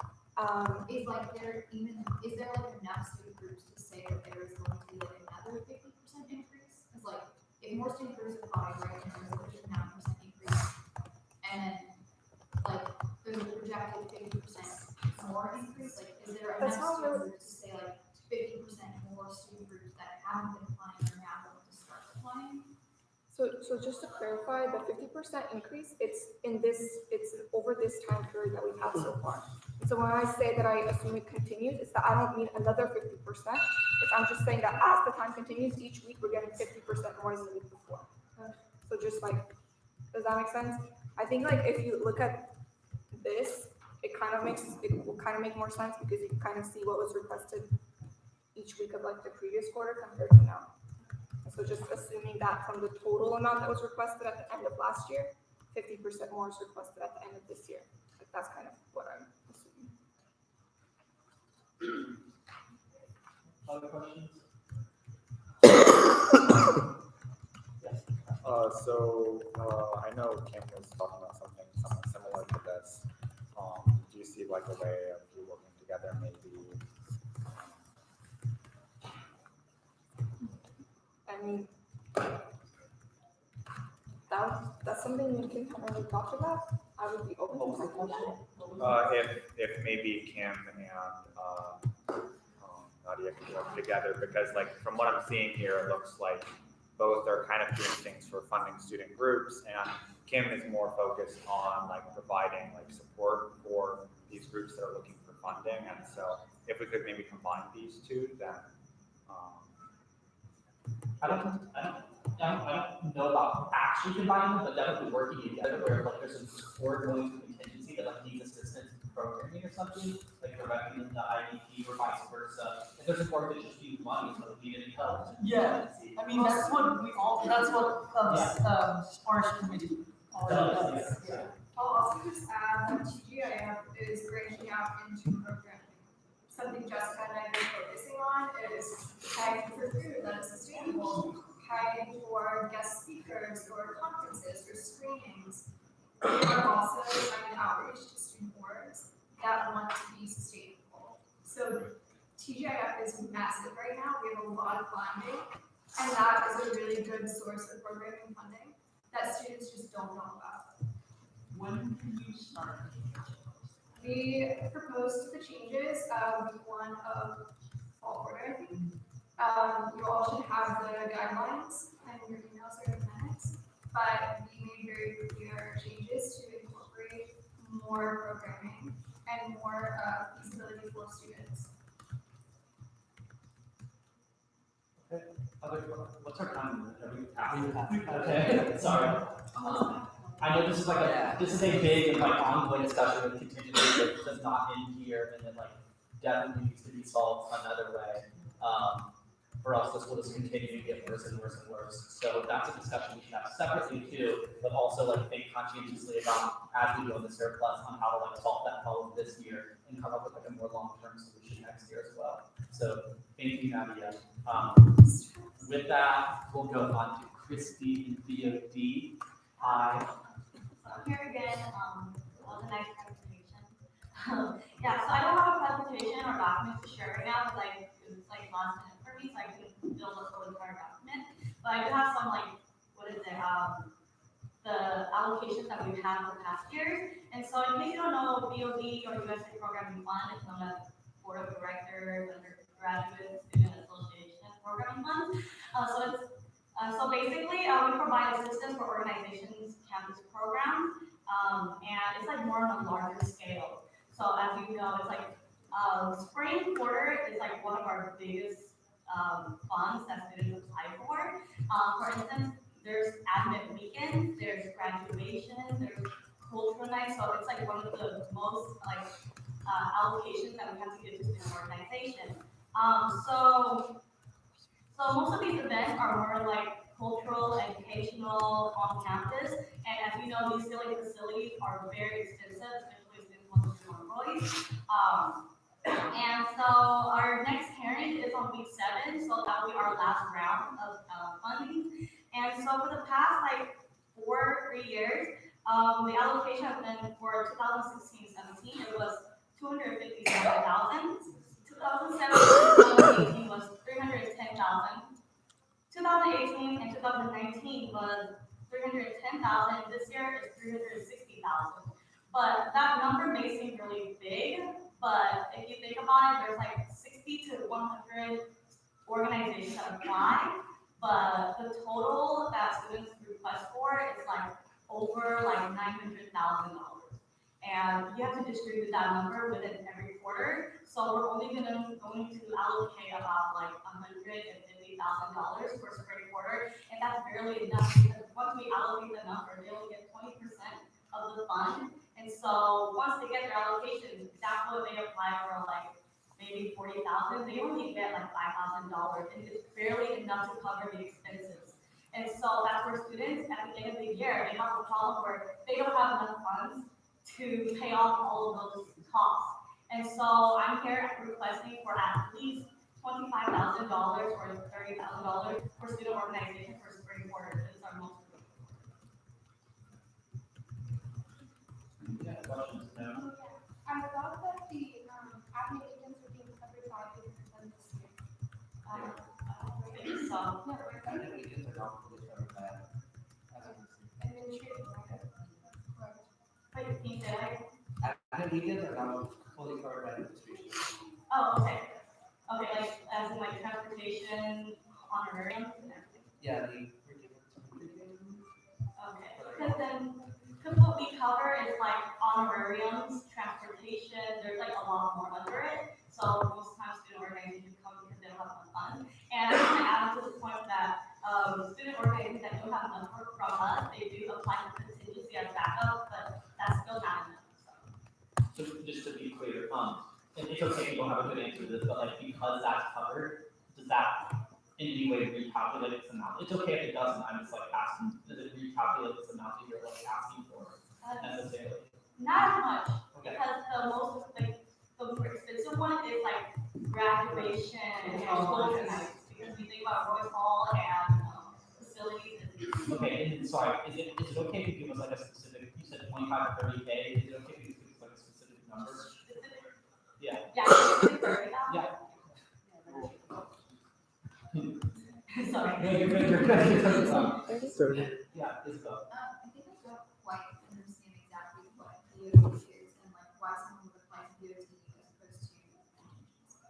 Oh, because BOD is a larger scale. So like, BOD is one of the largest scales. So for example, like Fulton, I understand that it potentially has a cap. So let's just say like, not able to explain like your cap. Yeah, so for us, like, food, we fund max like $500. Facilities, we fund max like $750.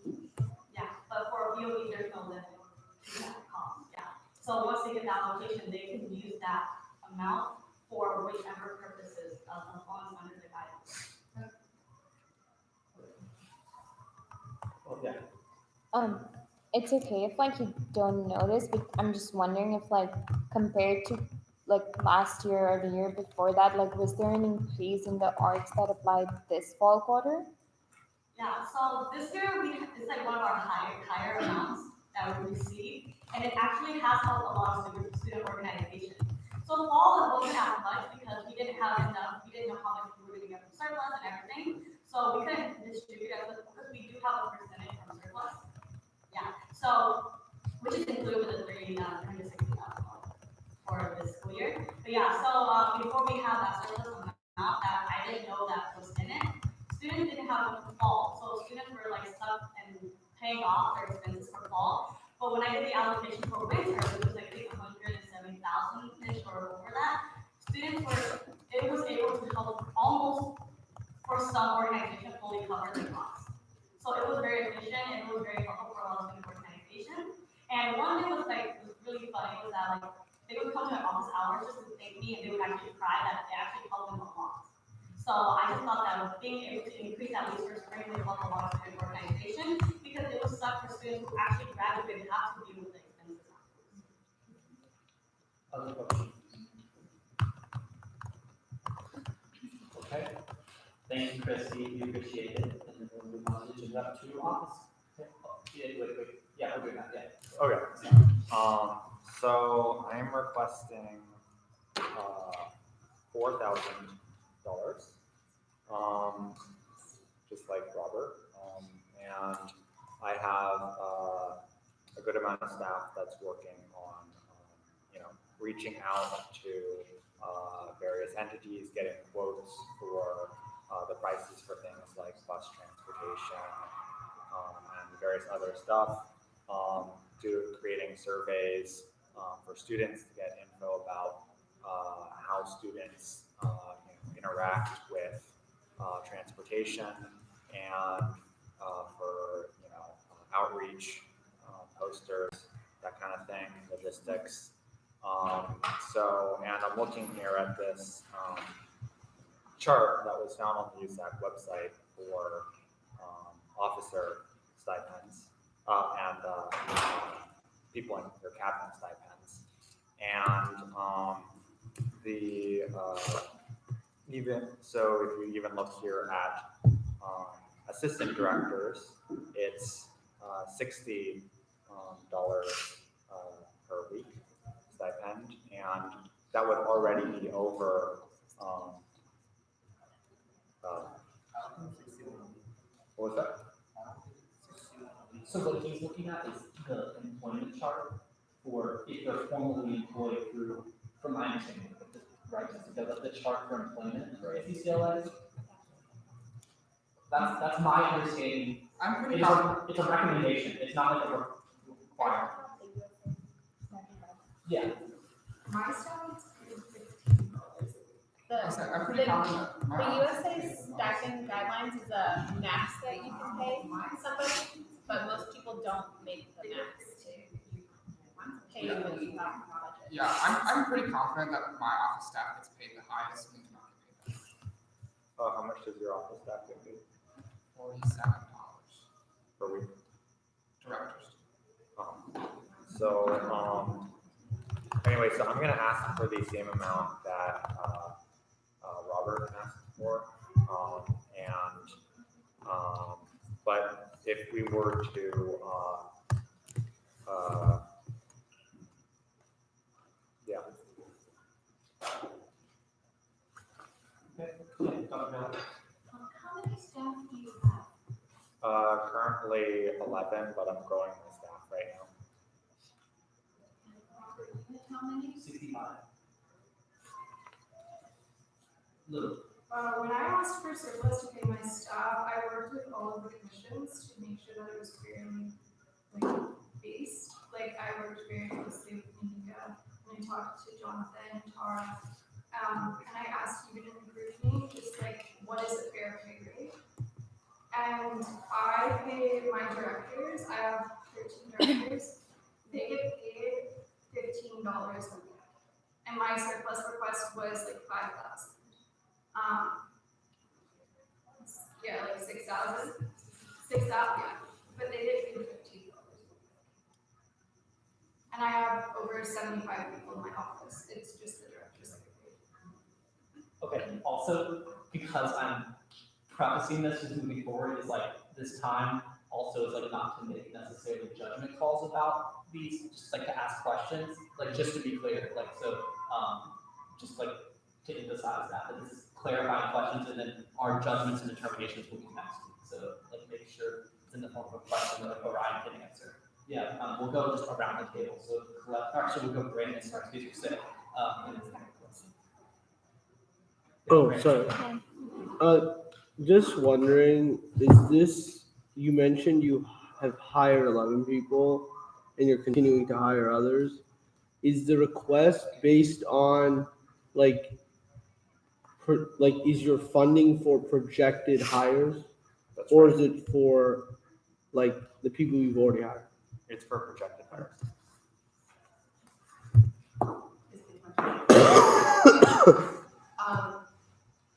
I don't know if like I misheard this or just didn't hear it.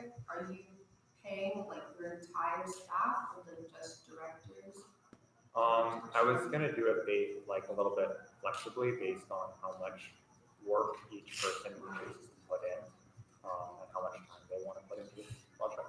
And my second question was like, you asked for 4,000 under the assumption that you give people $60 a week, and now it was like that was right. So the $60 a week was just quoting that if I were to pay just my directors above at $60 a week, which on this list was for assistant directors, I would already be over 4K. So I was just trying to make a statement that I think it's reasonable to ask for 4K.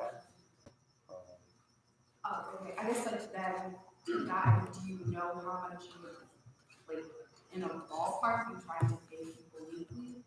I think for directors, I might do 30.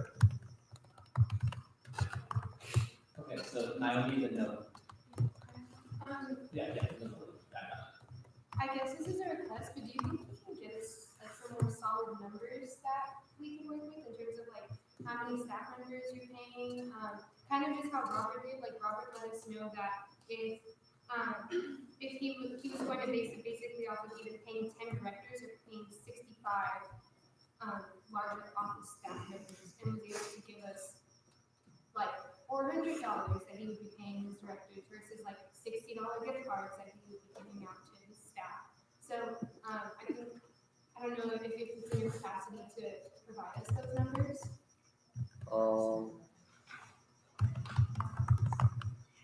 I also provided a template for, I didn't have to ask for me, but I also created a template for how much I would be paying my staff.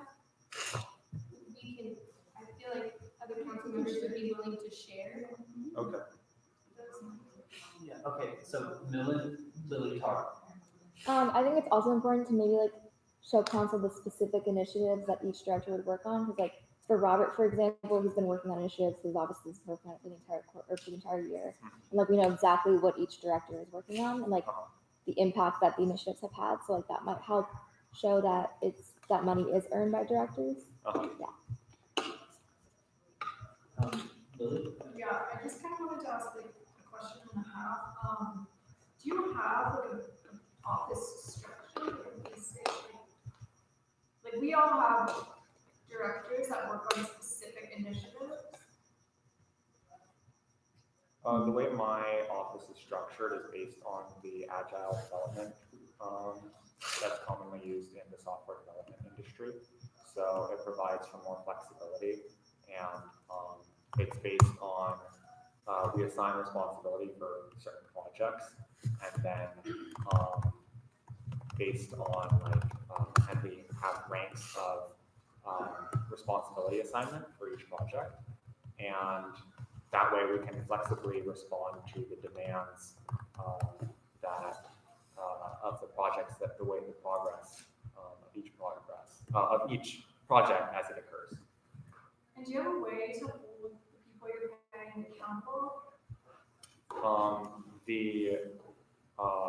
When we assign responsibility using the responsibility assignment matrix, then that is what holds, like we set, it's kind of like they call it sprints, and in each sprint you can see if people are touching the milestones that we've provided.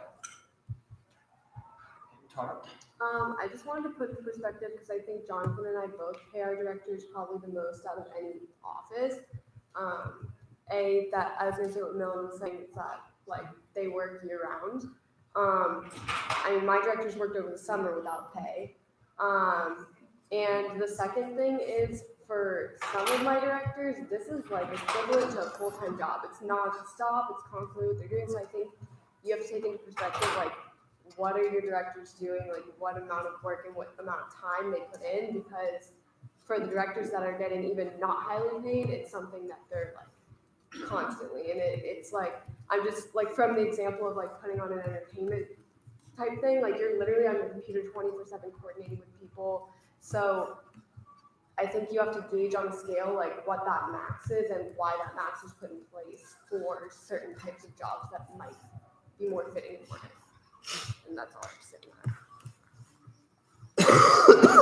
I know you said like no judgment things, but I think it's important to just bring it to attention is that I'm also asking for office pay, but I'm asking for less than half of 4,000 because my office was just like elected half the year of what the rest of the offices are. And even though like my office is still responsible for the entire year's work, we understand that like we've only put in half the year's work. So I think that's an important thing to bring up.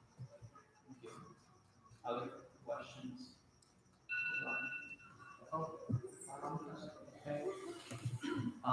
We're going to move on to Student Organization Free Food Fund. Oh, sorry, we're not doing that. We're going to move that to next week just because Brandon's sick, and also one of the staff just couldn't be here to present. So please go back. Then we will move on to community. I was expecting it. Okay, nothing fancy here. This is just a presentation. Okay. Okay. So why community? I guess instead of me asking like for more money for art, the baseline for communities to be a much more flexible and supportive funding body that makes large scale programs possible. For like cultural student orgs, since they're not handling the budgets and the access that we're going to use that. Yeah, this is kind of just like that. I love the slides. I can't. Okay.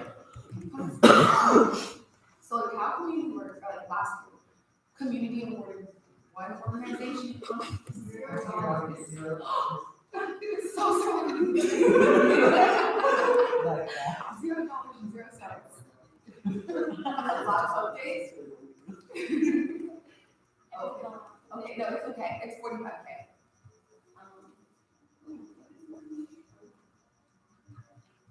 Anyways, okay. So last year, the community awarded one award like money each quarter, and then seconded a designated project leader, and it effectively functioned like designating an award as like a series under CAP for a quarter. So they have like access to our marketing team, social media platforms, co-programming with other series, and like access to the commissioner, just like our resources like the staff. So like we got to guide bureaucracy and whatnot, just like I do with my directors. Last year we had 31,000, and so if I receive more money this year, I wanted to give this 2 awards per quarter, just because of how beneficial it was. That's a lot of resources to provide an award. I feel really strongly about it because it's important not to just hand towards money, but also like access, knowledge, and like there's more than just money that goes into programming. And that's it. That was the outside. I'll just say that like last year, we allocated the 30K to 25 different groups out of, I believe, 28 applied. And stipended 15 students. Money was primarily for culture shows, for culture nights, which costs a substantial amount of money and are extremely integral to so many communities around campus. So very important. And it also consisted of conferences, that were holding conferences and attending them, retreats, workshops, and college days for prospective students. There was a little over 1,000 left over because 2 groups ended up not doing it. That was good. I feel like it's just so much easier to ask questions. That's community. I want to bring it back. It's really important just because of what's like the work that like. I also just want to say like I recognize that this isn't sustainable. Like community only exists because surplus does. So, like while when there is money available, I strongly contend that a large portion of that money should go to cultural awards. Like just primarily for the reason that like cultural awards hold like large scale events without walking into the year with like promised student fees and culture shows and like culture nights and all these other projects reach an extremely large number of students. Yeah, so I'm confident in our ability to do community management because we have a long-standing relationship with like cultural awards and communities of color, so I don't have any concerns about outreach. And then since last year was our first year, I obviously anticipate that it's going to like grow. The reason I asked for 45,000 is because I didn't want to ask for more than I feel like we reasonably use because I don't want money to just go be cycled right back into the surplus. So yeah.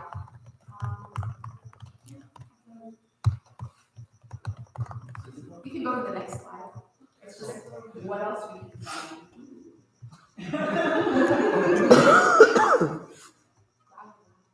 Other questions? Oh, thank you. I have. Can we go back to the other slide? Sure. So, how many organizations? So, how does she usually track? What are the social spaces? It only existed last year was its first year. Okay. Yeah. So last year, how much did you have? 30 and 31. How was that allocated to work? They apply and you or like are you asking like how was it? Like I understand that it's not like that first paragraph that says okay, there's kind of like two there's like 2 components to community, like community funds like events and projects, and then also like from who applies to community, like designated like 1 award that like per quarter that got to like communities. And so a like coordinator, for example, a coordinator with culture show would be like basically, yeah, basically. So what would happen is like everyone can apply to community and then like allocate money like normal, but additionally community like we would be able to like choose an award like from different factors and like give them money and to keep and like use their discretion. Like the same way that we have budgets, like they have to do their budget, and then also to stipend the project leader. Like usually would end up being like the president of an org, but it could also be like in the case of orgs that have like, huge culture shows and like different whole chairs, that would be the project leader. So with more money, I'm just mostly hoping to expand that, like to do with 2 orgs instead of just 1, hopefully to expand those stipends. And also what Serena was able to do last year, I think was for, even for like the orgs that like applied to community like for a project or like have a community like org, like she still was able to set the project leaders up like all those things. So I just feel really strongly about that because we're all here like asking for like there's several people here asking for like office pay, but I feel like because like, we have straight access to this money, but the work that students are doing at work at their cost campus is like volunteer work. That's just of compensation. So that's why it's really important to be kind of accounts for that. So I really just like I really want to emphasize like the flexibility in the community. I feel like it's important that we have like, money that we can use in a discretionary to support students. Okay, so any student or kind of when I say any culture or whatever, so you apply, right? And then do you get that money for anything basically? Like that's you're talking about flexibility in the sense of it doesn't, for example, travel grant really only covers travel. So but you can apply, you can use it for anything. Yeah. Well, like what I guess like could be clearer, because last year when we did this, Serena had set aside 6,000 of our budget for community, which like I did again. And so it was from like that 2,000, I believe that like she gave that straight to more. I'm not necessarily sure where they funding money like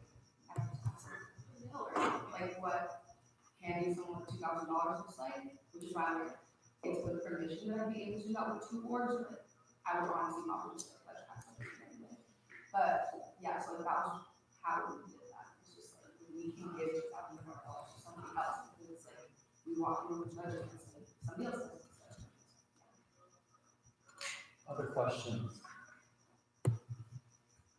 I trust your judgment on this. I'm sure that obviously this is like a large amount of money that you would have to handle in a pretty short amount of time by the end of the year. Like you feel, I'm sure that you and your committee, obviously like with the increase from last year, I know that last year was really successful just based on talking to Serena, but you feel like you can handle an additional 15 to allocate as well for the committee involved and everything, I'm sure. Yeah, that's why I only asked for 15 because I was like, I was honestly project that like community would probably go to like around like 60K like of an ask, but it's just like I wanted to make sure that we can handle it. But, like the same, like Serena hired a new funding director last year to handle community. She's back, she's here again, so she's probably done this before. And she has a whole funding staff now as well, and then we're also just like activating like we're now how to do this. So and then like we match with the GPA. That's not crazy. I mean for 15 more. Additional. Lily? Hi. I wanted to ask about if you or Serena in the past have ever worked with OSAC or space-related issues, because one of the biggest complaints we get is that there is not enough space anywhere for cultural orgs to gather and keep their materials for cultural shows like safe. And so I was wondering if some of this money, although I definitely do not think this should be a solution, but like if it could go toward renting storage space off campus or something along those lines. I mean, if people are to apply for community like to do that with the money, I know the point of it is to be really flexible. Yeah. So all the types of, because like you said, there's all types of different things that go into all these cultures. Yeah. Any more questions?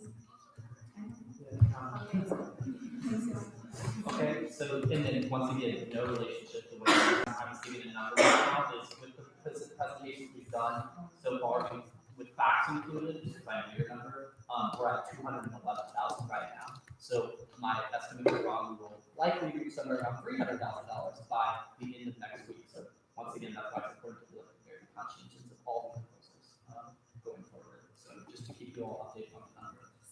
With that, it's Lily's turn, right? Yeah, awesome, okay. Hi. I did not prepare a proposal because it's like a very sensitive topic and also it's a lot of administrative just conversations that have been going on and me and Fletcher can vouch for some of the conversations we had with Monroe, Vice Chancellor Gordon. I'm requesting $30,000 to completely renovate and redesign the Center for Accessible Education. Only the front room, and this will not pay for the entire renovation at all. I'm also working with the Healthy Campus Initiative that is related to disability access, and I'm going to be working with facilities management, as well as the Disability Studies Department and CAE themselves. We've gotten this proposal approved by Dean Glenn Deasy, by Vice Chancellor Gordon, by the CAE themselves, and we're ready to start renovating as soon as this initial seed money is allocated. What it would go toward is providing a community space in the front of CAE, which currently is only administrative space. It's just, you walk in, the first thing you have like are desks taller than my wheelchair. I can't even see over the desks. And it's just such an uninviting, unwelcoming space, and there is no space on campus currently for students with disabilities to congregate and meet and share experiences.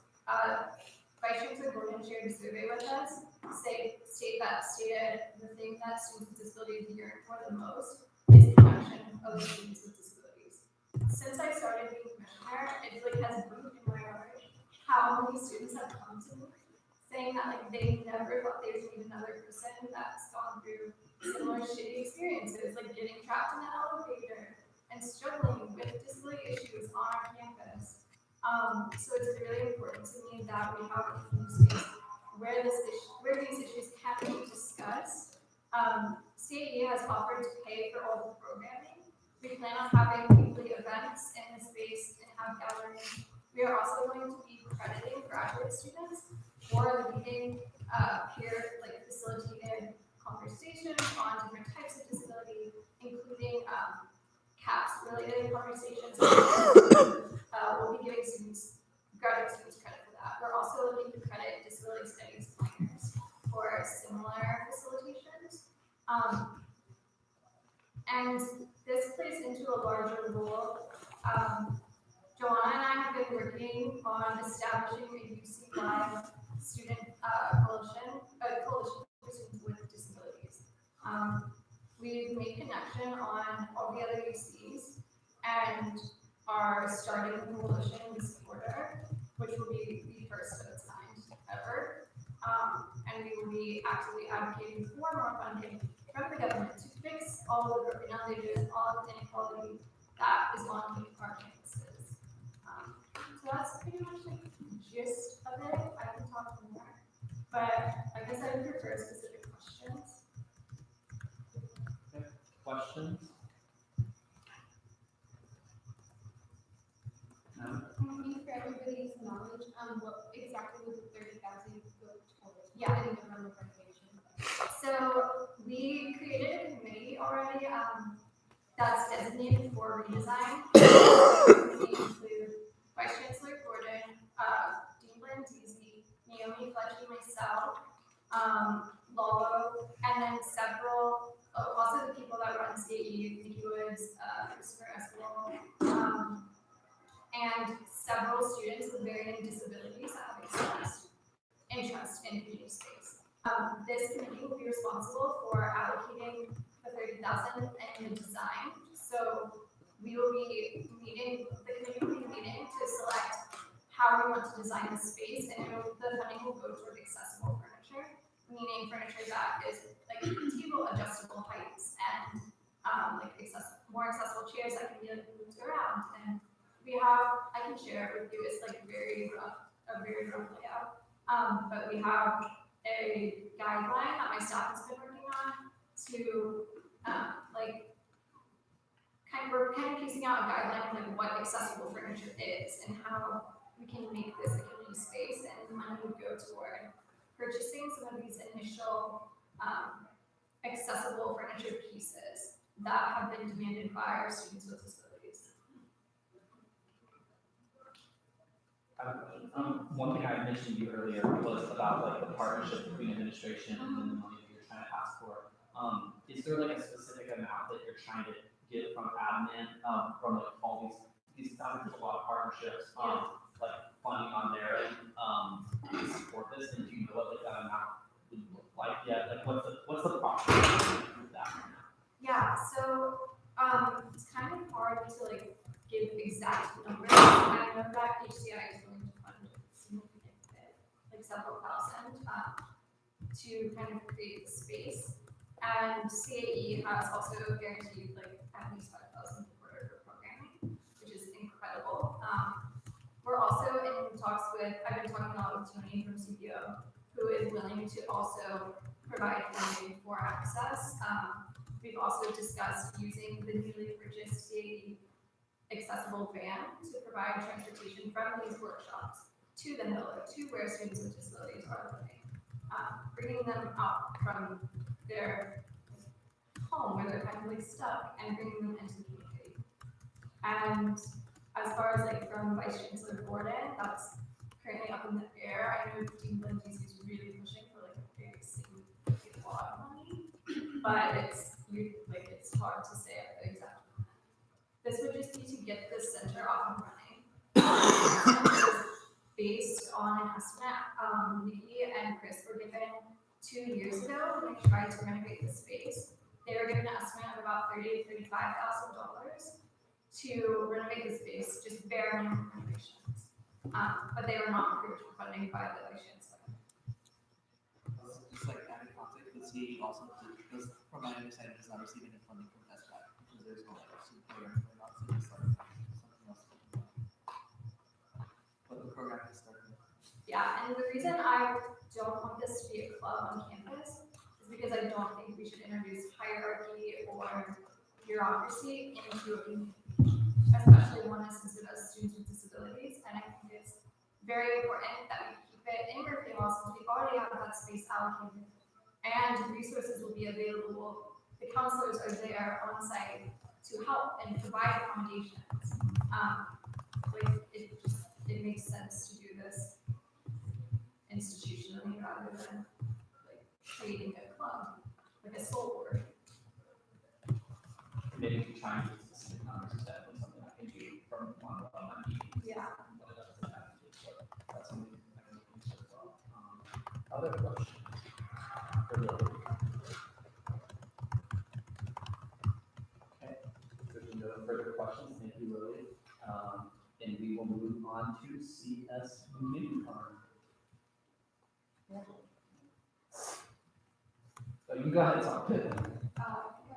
Oh, okay, sorry about that.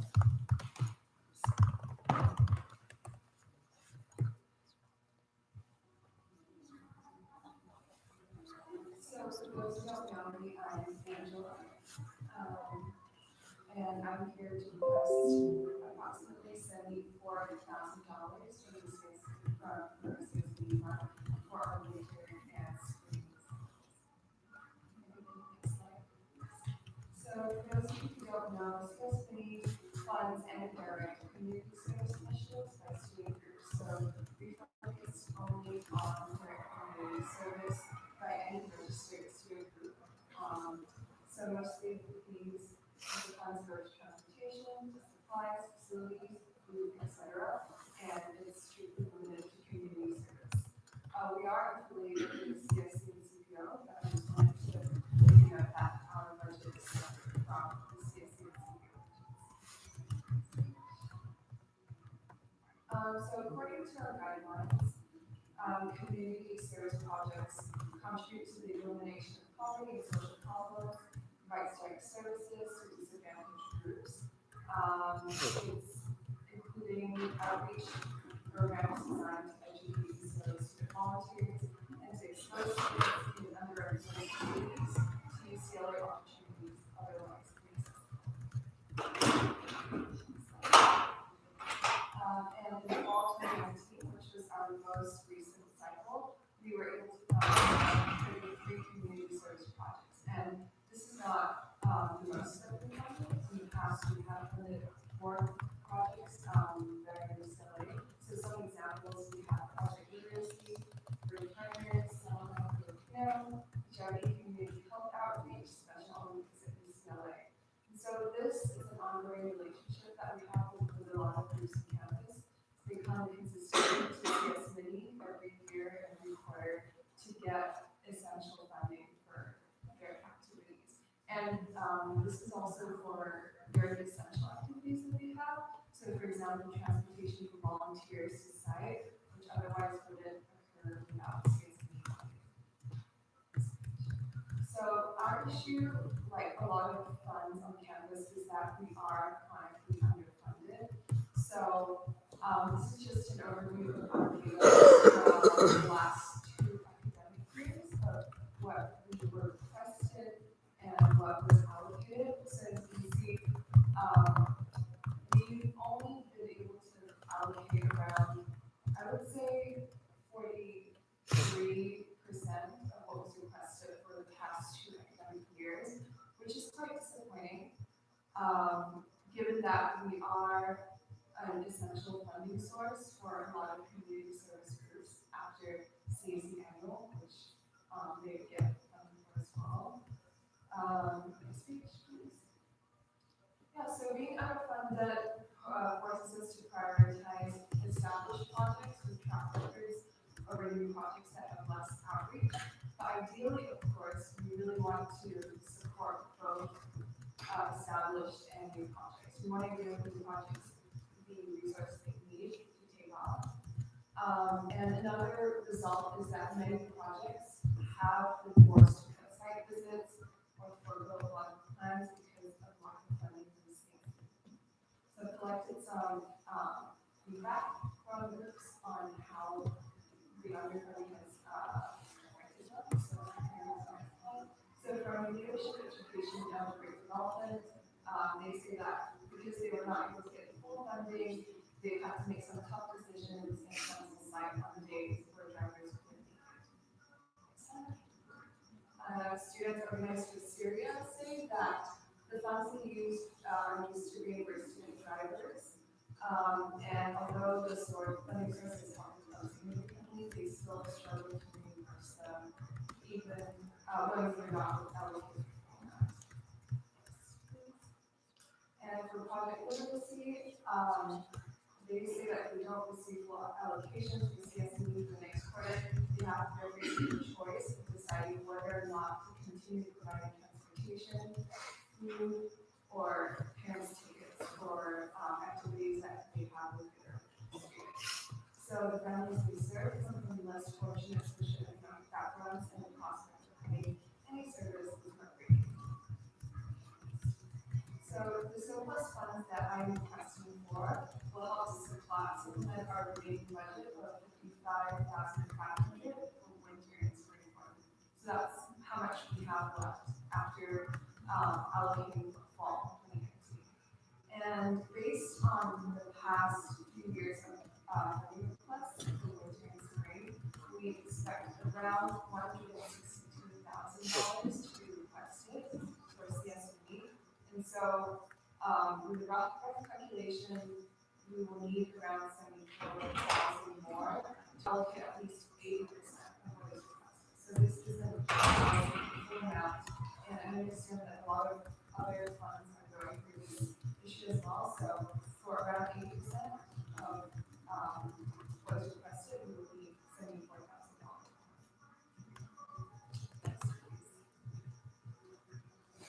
So as a summary, CSE channels student funds directly into student groups that serve the UCLA and Los Angeles communities.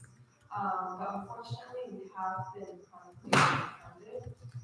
We've been able to allocate only less than 50% of requested funds last year. So right now, we are requesting $74,000 with additional funding from the service. That's all from me. Any questions?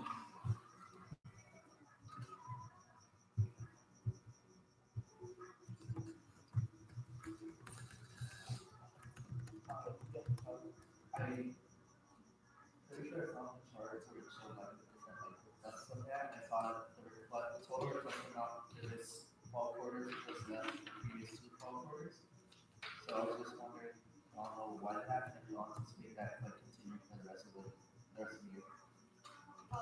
So just to clarify, you said that For fall quarter, for this past fall quarter was not previous to the fall quarter, so I'm just wondering if that's going to continue for like the rest of the year.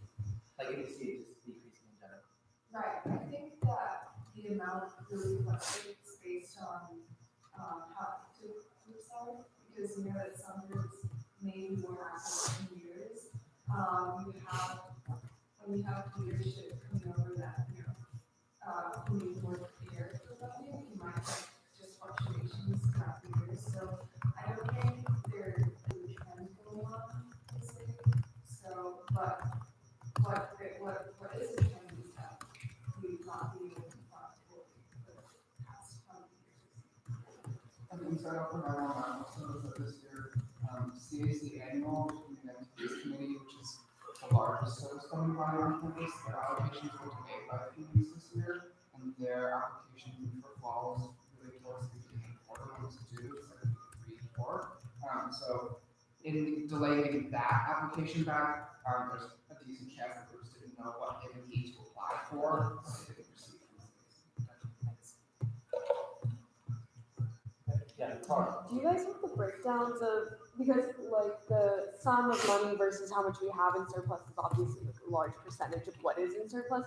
Do you have the breakdowns of like, let's say if you met 50% of the requests or 60%, like how much of surplus that would be when like kind of scaling, from a large sum of money? So you're saying this based on the 80%, right? Yeah. So that's just taking, if you could go to the last page. Yeah, so this is just taking the total of 160,000 and calculating what 80% would be and minusing off our current budget of 55,000. So it's just a simple calculation. How long has it been since CSMD has been able to fully fund the process?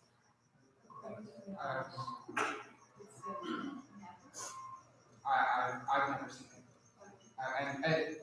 And another thing that I will say is that amongst projects, like oftentimes when I sat on CSMD can get the reputation of, well, you don't get that much from CSMD anyway, kind of thing, and that's just kind of how it is. And it's disappointing, it's unfortunate because a lot of projects do rely on it for just operational costs of being able to go to site.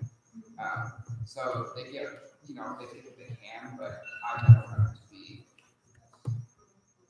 more than Any questions?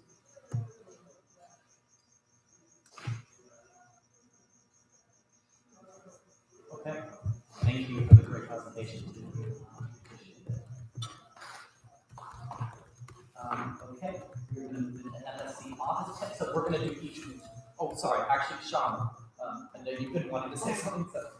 Is it okay if I add a proposal to today's agenda item? It'll not take very long. Yeah. To fund my to pay my office staff, whatever. Yeah. So you can make a motion. Oh, okay. I motion to add a proposal to the agenda today to pay the office staff for the ISR office. Second. All in favor?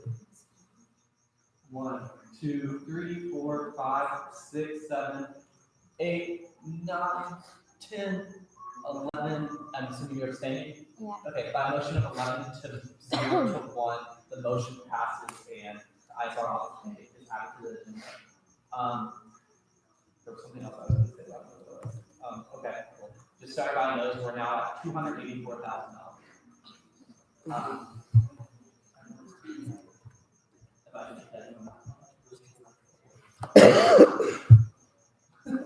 Maybe, I don't know, might be 285. Okay, so we're gonna do each one of FSC separately so you have like a fair amount of time, so we're gonna start with FSC office pay. Okay, so I'm gonna start with the brewing card fee waivers.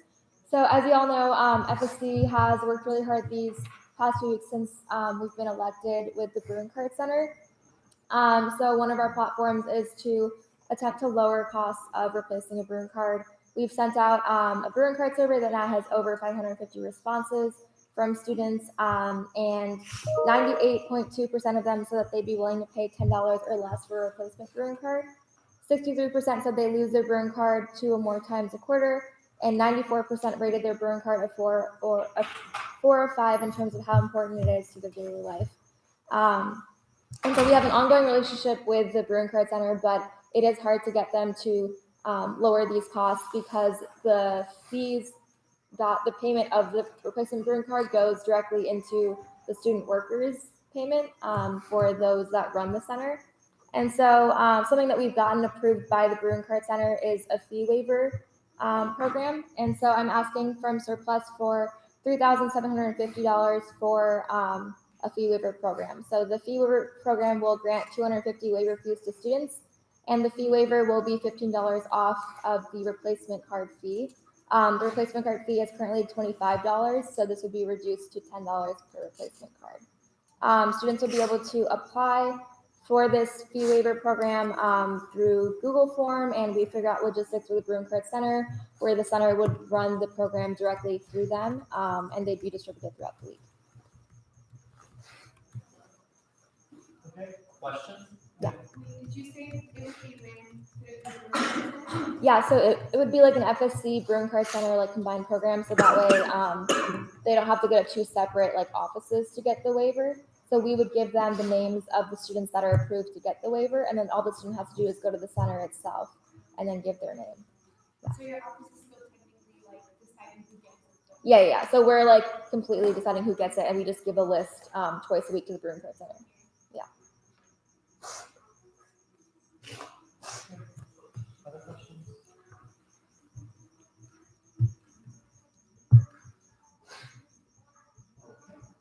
There's no other questions, then we will move on to which next one you want to? Yeah.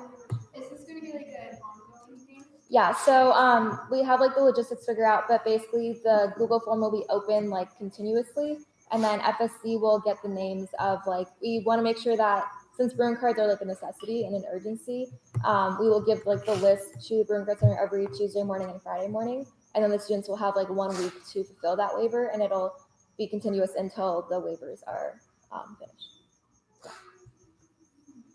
Is there a plan to like continue this service? Yeah, so it's definitely like a Band-Aid solution to it, but I think that this is just to put in place for until we're meeting with the Bruin Card Center again next week to talk about like actual legitimate plans to lower costs, but this is just to kind of like put our foot in the door. Bruin Card like affordability has been an ongoing program in FSC for like literally the past 5 years, and every year it hasn't been able to go through because of the restrictions that the Bruin Card Center has. So at least this will kind of be like a solution to that problem and show them that we are like very proactive about this. Any other questions about this? Okay, so I'm assuming FSC. Yeah, so I kind of mentioned earlier, but we're just asking for $1,750 for office pay. So I have 10 directors, so each of them will receive $100 each, and then 3 chiefs of staff who will receive $250 each. I think it's like definitely an appropriate amount given that we were elected week 6 of fall quarter, but even though that we are only in it for half the time, we're responsible for the entire years of work. Like as soon as I was elected, we had to do a bunch of work for lab coats. Like my directors are probably in my office like 3 out of 5 days. My chief of staff are in it 5 days out of the week. I'm constantly like in communication with them. They've all worked really hard over winter break and everything like that. And then the rest of it will just be towards our retreat, which is $250. So total for FSC office pay and retreat would be $2,000. Any questions about that? For retreat, have you tried reaching out to like applying to other funding sources? Yeah, we tried with contingency, but they said that like, or not contingency, I talked to SGA about it. And then they said that we could take it out of our like office budget, but the office budget we wanted to put towards like the health center that we're going to talk about and the eye clickers and stuff like that. So it's just a very small amount that we're asking for. The retreat itself costs $500, but just to kind of round up this number a little bit. Yeah. I was funded for retreat by contingency. Okay. Can I do it retroactively? Do you know? No. Okay. Because it's this weekend. It's this weekend, yeah. Yeah, surplus you can.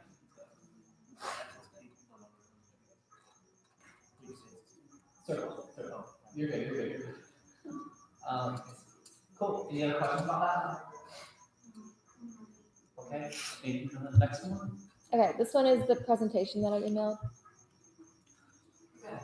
Hello, everyone. Hi. We're the Fundamental Rights Committee Director in the Mills office. I'm Claire. And I'm Sophia. So we're proposing a reproductive health tent that would be centered in Bruin Plaza, and it would be open for a few days, every Monday and every Friday. The whole goal is to make necessary products for students affordable and accessible. Things like menstrual products, pregnancy tests, Plan B condoms are all extremely expensive, and the free ones that we have on campus just are not accessible. We're also planning to have more information for students in like pamphlets and stuff on Planned Parenthood, and once the abortion pill comes into effect, since government introduced and approved it, information about how to get it, and information about where Planned Parenthoods are in the area and what type of resources they offer. We're also trying to make it a fun and welcoming environment for students to seek any information or products that they might need, so it's not like intimidating and they don't have to like hunt through Kirkhoff to find a room where like pads are or something like that. It's right there, it's accessible, it's friendly, it'll be staffed by members of our office and potentially members of SWC, because we're in collaboration with them on this project as well. So as Claire said, we're going to have it set up in the Bruin Plaza, so we're working with the LGBTQ Resource Center, so it'll probably be outside the center. So specifically the funds that we're seeking are for the tent would be $500. And then the materials, so as Claire said earlier, we're going to try to make it a safe space for everyone. All women that are there will be welcome and feel very comfortable to be there. So we'll have goodie bags, and of course, decorations, photo booths. And then, so we'll actually also be providing emergency contraception and pregnancy tests. If you go to the next slide, it'll be more specific. Yes, so the Plan B, we're going to be working with the Student Health Advisory Committee, reducing the price from $20 to $15. That'll be able to provide 60 per week for 10 weeks, and then that's a total of $3,000. And then for the pregnancy tests, we're able to have 909 tests for $800. And we'll also be providing pamphlets, as Claire said earlier, as well as we're working with SWC, and they're helping us provide pads, tampons, and condoms. Yeah, so we're partnering with Shack for the Plan B. They sell it for $20 in the vending machines. Basically, we're going to take the surplus funding and pay the remaining $5 so that students only have to pay $15.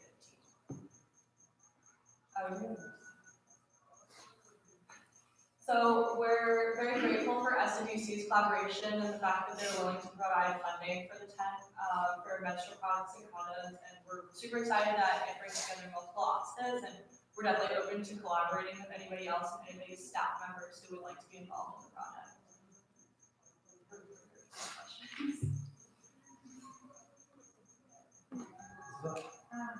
Forgive me if I missed it, but did you apply to any funding bodies for like the tent and the promotional items? For what funding bodies would there be for that? Like contingency? Okay, because I think that capital contingency. I just thought that would be more like for an actual event, and since this is like an ongoing initiative, we weren't able to. Okay, is there like a max limit on how much? No, not for like the tent. Like I can understand asking for like money for like the Plan B and other things that probably aren't funded by capital contingency, but like the tent and like the posters and stuff, I think possibly we could have.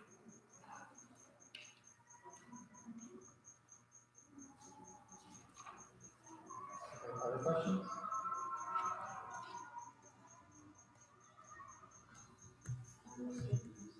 How frequent would it be? Like, what is the Yeah. plan for how it's? So right now, our hope is to have the tent up twice a week, and then when it's not up, we would partner with the LGBTQ Center as well as TRAC to keep the resources in their spaces. I know you guys are planning to have it up for 2 days a week. How long will it be? Just like how long per day? Probably 2 to 3 hours a day, depending on, I guess, like, we do it for like a week and see how it goes. Would that be like a rule?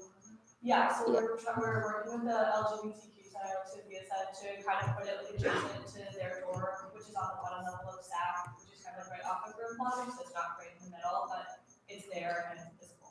And then my last question is, I guess, if you guys do want to be on the welcoming environment, I guess what steps are you planning to take to do that?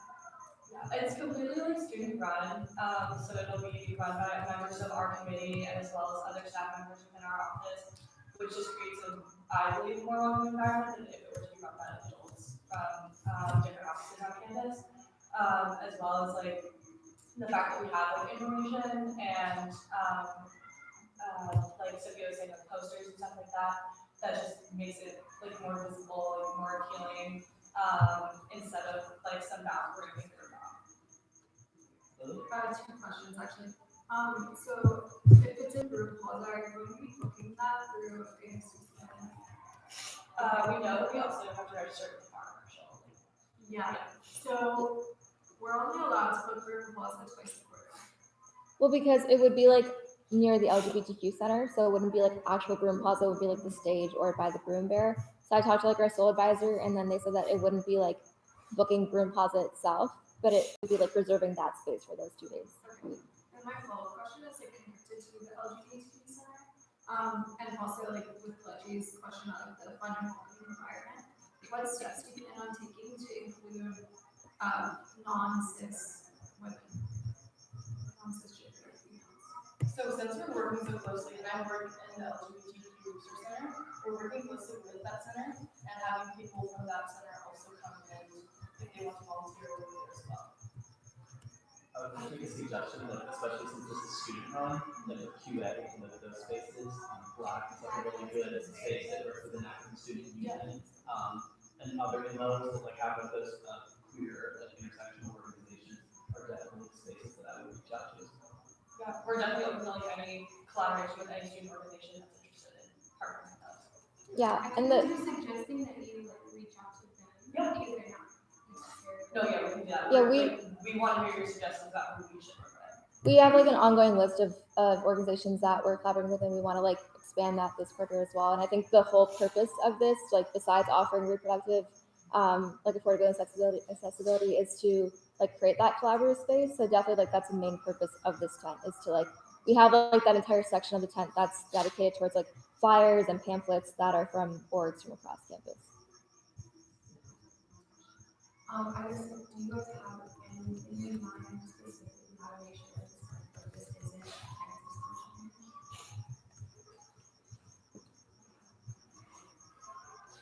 solution? We're working specifically on having people there. Like I said, we're working with the LGBTQ Resource Center, so there's going to be people that are going to volunteer for that center that are trans, non-cis, non-binary folks. And also we have a lot of pamphlets, including ones that are like trans health initiative, FAQs, etc. like that. And just one last thing, like the name itself is the Reproductive Justice Health Center, like to make sure that it's open to everybody. And like I said, like we will have that entire section that has pamphlets, so like it will be open to every single organization on campus. You, wait, I can't. Okay. Mhm. We specifically use the X for a reason, so we can include transgender women and women of color, so it's just not gonna make it very well. We'll try to make it space, we'll definitely make it space that's.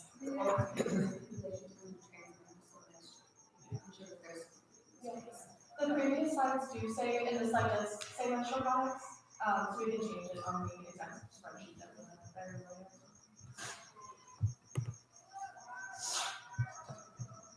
Okay, are there any other questions or comments about this? Okay, thank you all for coming, presenting. There's one more, right? Or two? Or, sorry, wait. So I think Yeah, oh, you're doing iCoders. Yeah, You're not doing iCoders. Yeah, because we're taking out of our ops budget. Okay, gotcha, okay, thank you. Wait, so sorry, what's the total amount now for that? It's 10,550. Okay, and then we will go on to transportation representation of Orion. Okay, so as I was saying earlier about the Res Life, so Res Life sponsors the transportation only for Thanksgiving because during the when there's the finals week and then a long break, there's more time that students are leaving, and so that means that they're not sure whether or not the demand will be high enough. Oh, can we put the slides up on the? Yeah, I emailed it. Yeah, all council. So you guys can pull that up if you'd like to look at it. And so if you also look at UCI, UCI offers a complimentary shuttle to both the airport and also to the local site. You didn't get it? Yeah, sorry.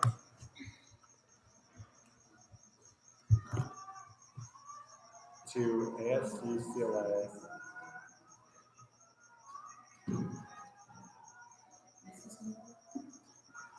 What's the email address again? ASU CLA. USA Council. ASU CLA. ASU CLA. Yeah. I think you just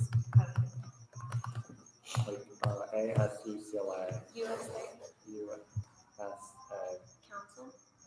Council. EM.ucla.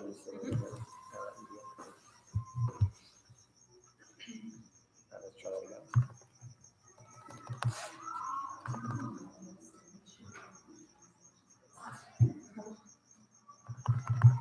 All right, did you get it? It usually takes a minute. Okay.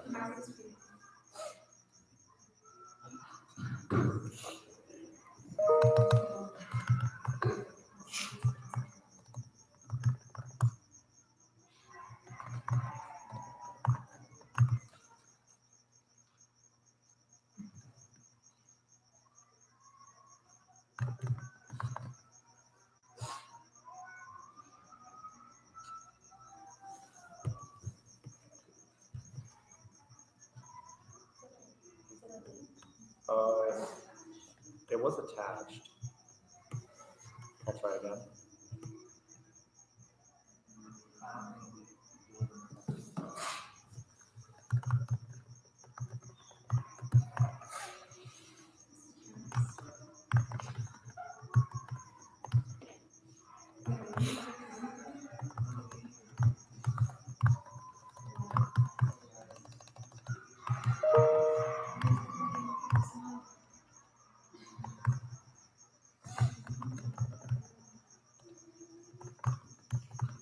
Do you want to come back to it? Oh, it's here, it's here.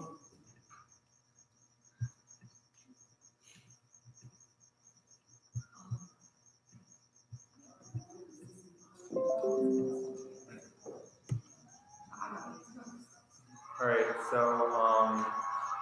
we looked into also the flyaway was canceled, and that shuttle used to be $10 and it would get people to the airport, except it was canceled because it was running every day, every hour, and so it was not.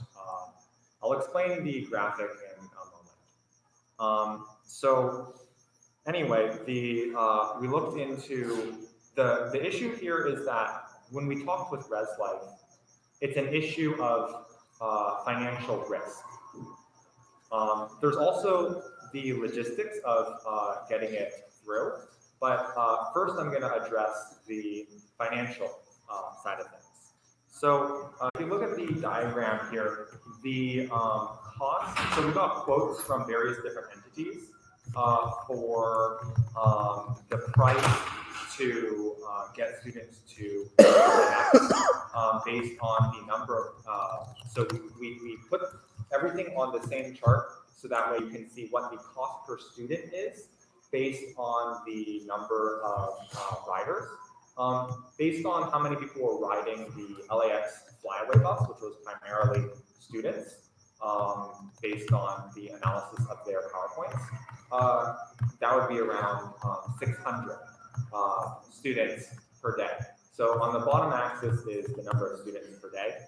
And so we have a couple different options here, and we can see that like for per student, the costs are relatively low, but the idea is that if we have funding, we can provide funding for things like whether it be through ResLife or through a different organization. Whoever does this actually has to front the financial risk themselves. So the point here is that given the amount of money that I'm going to ask for here, we would be able to fund it regardless of which organization does it. If you have questions about this chart, I'll come back to it, but let's go to the next slide. So if you look at the price, this is just price. So the first one is the price that most students are already paying, which is just to get a Lyft or an Uber to the airport, and that's $25. And even if it's a Prius, you can see how much CO2 it produces. And then you can see a couple of other options here. And financially, if we did the, if you compare the charter bus to the what's the status quo, which is in red, we would save, students as a whole would save over $26,000. And we would reduce carbon dioxide emissions, even if all of these Uber drivers were driving Priuses, of 84 metric tons of CO2. And that's just for one break. So you can also feel free to look at the cost per passenger here for the sample amount of passengers we expect per day based on the flyaway data. And this is a sample quote. And so the requested amount is $8,000 to provide funding for one of these bodies. I know Lily has worked with CSO, and so potentially we could use that, depending on which option becomes the cheapest and the most efficient. We can just put everything on that same diagram, and you can just see any given amount of students that are going, what the lowest cost option is. And so that way these entities like ResLife, if we ask them to do it, they wouldn't have to front the capital cost and the risk that it might not actually get used. But based on previous ridership and based on UCI, I'd expect that there would be a good amount of ridership. And then as for the logistical thing, if you go back to the, yeah, that one. So the cost, some of the higher cost curves, the red one and the yellow one. So those are two options for charter buses. Now, the point here is to show you that with this amount of money, we can for sure get transportation financially. And for the red and the yellow options, those ones, those charter bus companies actually manage all of the logistics, like because there's rules regarding getting buses to LAX and so forth, and they will actually manage those logistic issues for this price. And I think from going forward from here, I think I'll just go on to questions because I think that'll be maybe a little bit more productive. Okay, so we're going to go to Lashi, then Naomi, and then Shah. clarify, like, so you are or are not working with Red Life on this? So the point here is that this money can be used to fund, we can go through different bodies or go through no bodies. But with this price, financially, we can do it. Now, I've been like reaching out through ResLife and talking with them about this. And so if it becomes, like what we intend to do is create like a reservation system, so you reserve your seat in advance. From that, we can compare that with this chart you see here, which will tell you which option is the ideal option. And if ResLife is willing to do it, it would be preferable to do it through them because they already know how to do it, or go through another agency that can do it for a better price. But like on this specific, like with this surplus task, it's not like with Red Life, they're not subsidizing like any part of this is This proposal right now is not through ResLife, but I have been communicating. If at all, is Red Life working with you or like on this is just like your office is what I'm trying to understand. So my office is the one doing the analysis here. ResLife is not part of this proposal yet, though I've been communicating with them. Okay, so what are your next steps towards making this more sustainable? Like, I guess this is what does this have to look like for ResLife to buy into this? Like, have you gotten that far with like discussions or? So the next steps is to talk with ResLife about this because we know that they have the logistical capabilities to do this, and I've been reaching out with them over the break, except that they were closed. And this is the amount of money that they would need to do this, and they did implement a reservation system for Thanksgiving break. But like aside from the amount of money that's needed, this have you like established a threshold for success that essentially would convince everyone that this isn't something they should undertake? Have you done that yet, or is that still? The idea here was that in comparing a couple options like the Lyft and the Uber, because the threshold for a bus to become successful is that you need enough people such that the price of the bus drops below the price of using a Lyft XL. So another option is using Lyft or Uber XLs, in which case you pack 6 people into one of those. And so have you discussed with literally any type of permission for that, like confirmation that it wouldn't violate any existing use? So so for logistical things, I have talked with them about the reason why they aren't doing it, and this is aimed to go towards the financial reasons why they aren't doing it. Because there's a financial risk involved for the people investing. Like the reason why they said we are not doing this is because they said that it's financially risky for them to do this. And we know that they can do the logistics because they did the logistics for Thanksgiving break. So the point here is to alleviate their financial concerns so that they can do it. And alternatively, we know that the bus company is willing to, for this price, navigate the whole logistical issue included in that price. That's the top red curve. Okay, so we can like vote to extend the time if we want these like a lot of people want questions.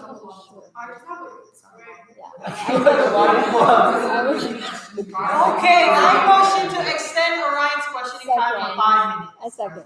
All in favor? All in favor? Okay, I'm not counting because that's the majority.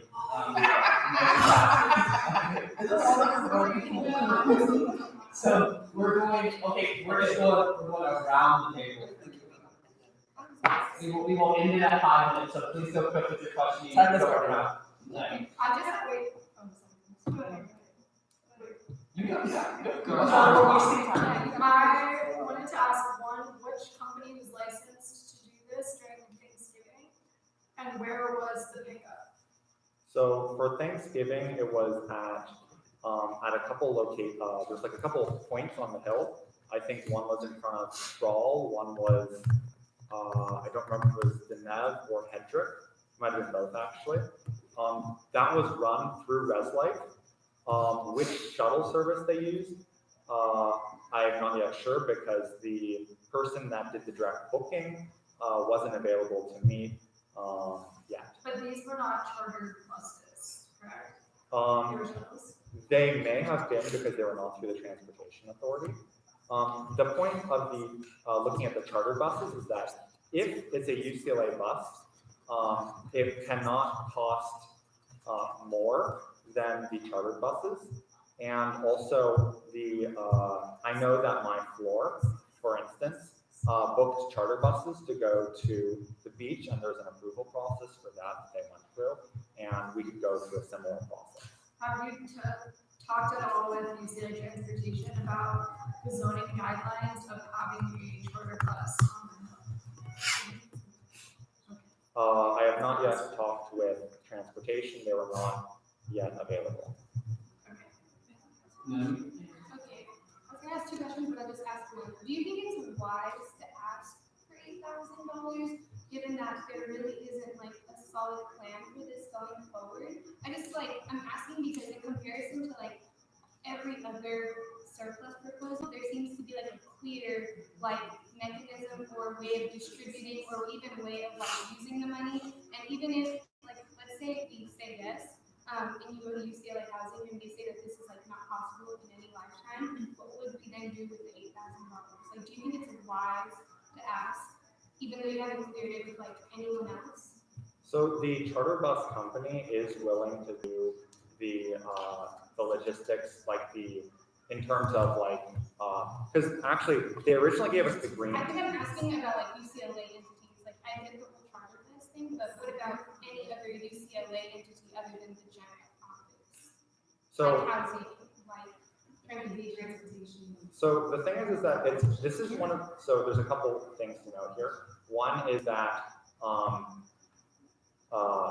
entities like my floor have the ability to charter buses for events, and they can get that approved through a process. I talked with my RA about this.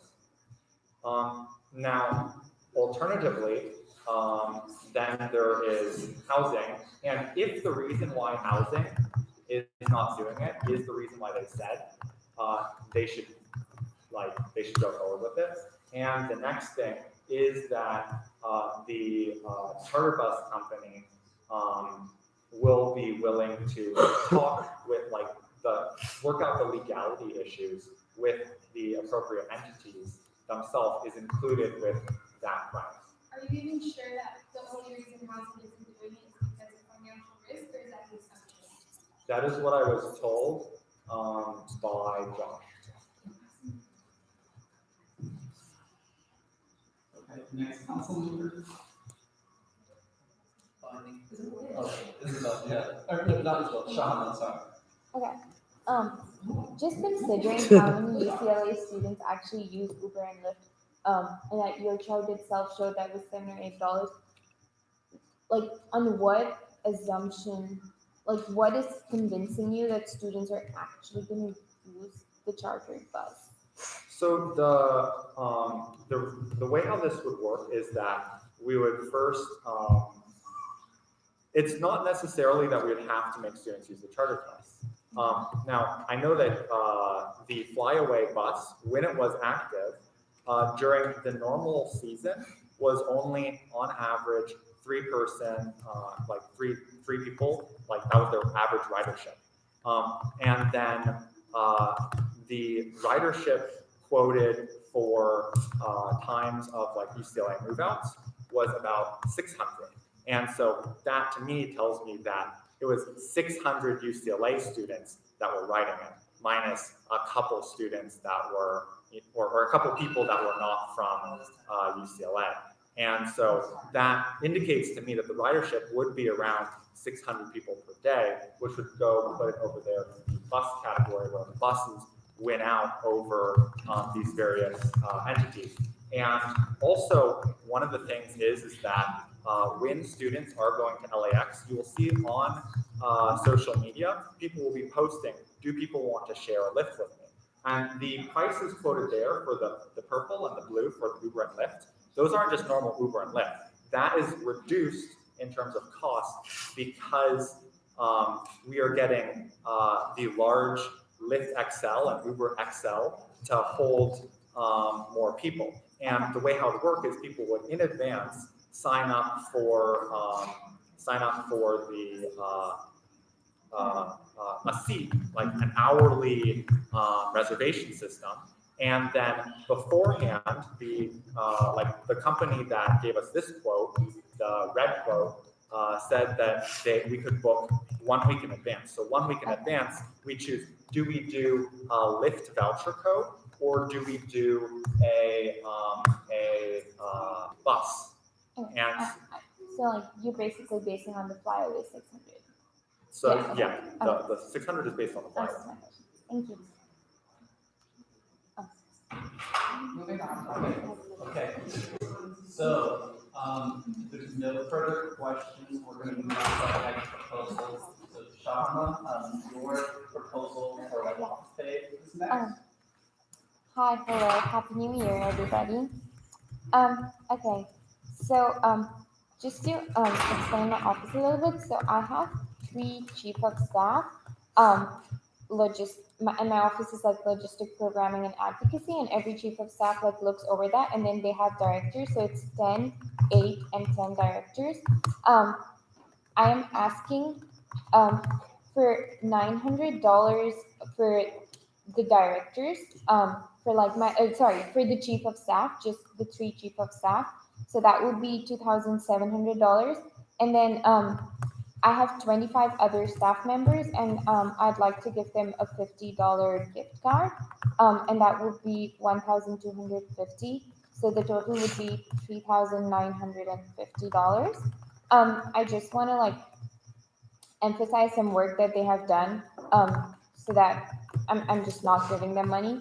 So my chief of staff started working last year, like during my campaign. A lot of advocacy projects are in process, but like a big achievement that we had last quarter was the waiving the overnight stay fee for international flights when they're not available on Friday. And we had a lot of students get in touch with us to ask about how it's going to be done and actually benefit from it. So I mean, I can show proof that that was actually a success. And last quarter, along with my directors, the chief of staff have worked on like a whole week of events during International Education Week. We've also been collaborating with the DashU Center on programs during International Education Week and outside International Education Week. We've also been reaching out to clubs and organizations. We've had 2 co-programs with clubs and organizations so far. In terms of advocacy, we're also following up with ECRT and working on a few other advocacy initiatives to make it financially easier for international students. My directors are also talking to the academic departments at UCLA about credit transfer, which would potentially also be a very useful thing for international students. Out of my 28 like directors and chief of staff that I'm asking for, 25 of them are international students. So jobs or like prospects of getting money is already very limited for them because they can only get on-campus jobs, which are majority work study. So there are very few jobs, or very few of them who actually have any jobs at all for that matter. And they do put in a lot of hours of work. They've also been working on a mentorship program. We've been reaching out to alumni, and we're probably going to have alumni panels this quarter for different majors, to also help with like how legally it works for international students and how we can apply in that sense. So yeah, that was just a little bit of what they've been doing. The reason I chose $900 for my chief of staff was because this is the only like thing I could compare it with. Was last year I was an OCHC rep for Dinev Towers, and I was given a stipend of $300 per quarter, and I did not even do like 2% of the work that my chief of staff are doing this year. So I think it's only fair because they've been working like not only all summer but like since even before that. Yeah, okay, I'm done. Questions? Any questions? It was 3,950, right? Yes.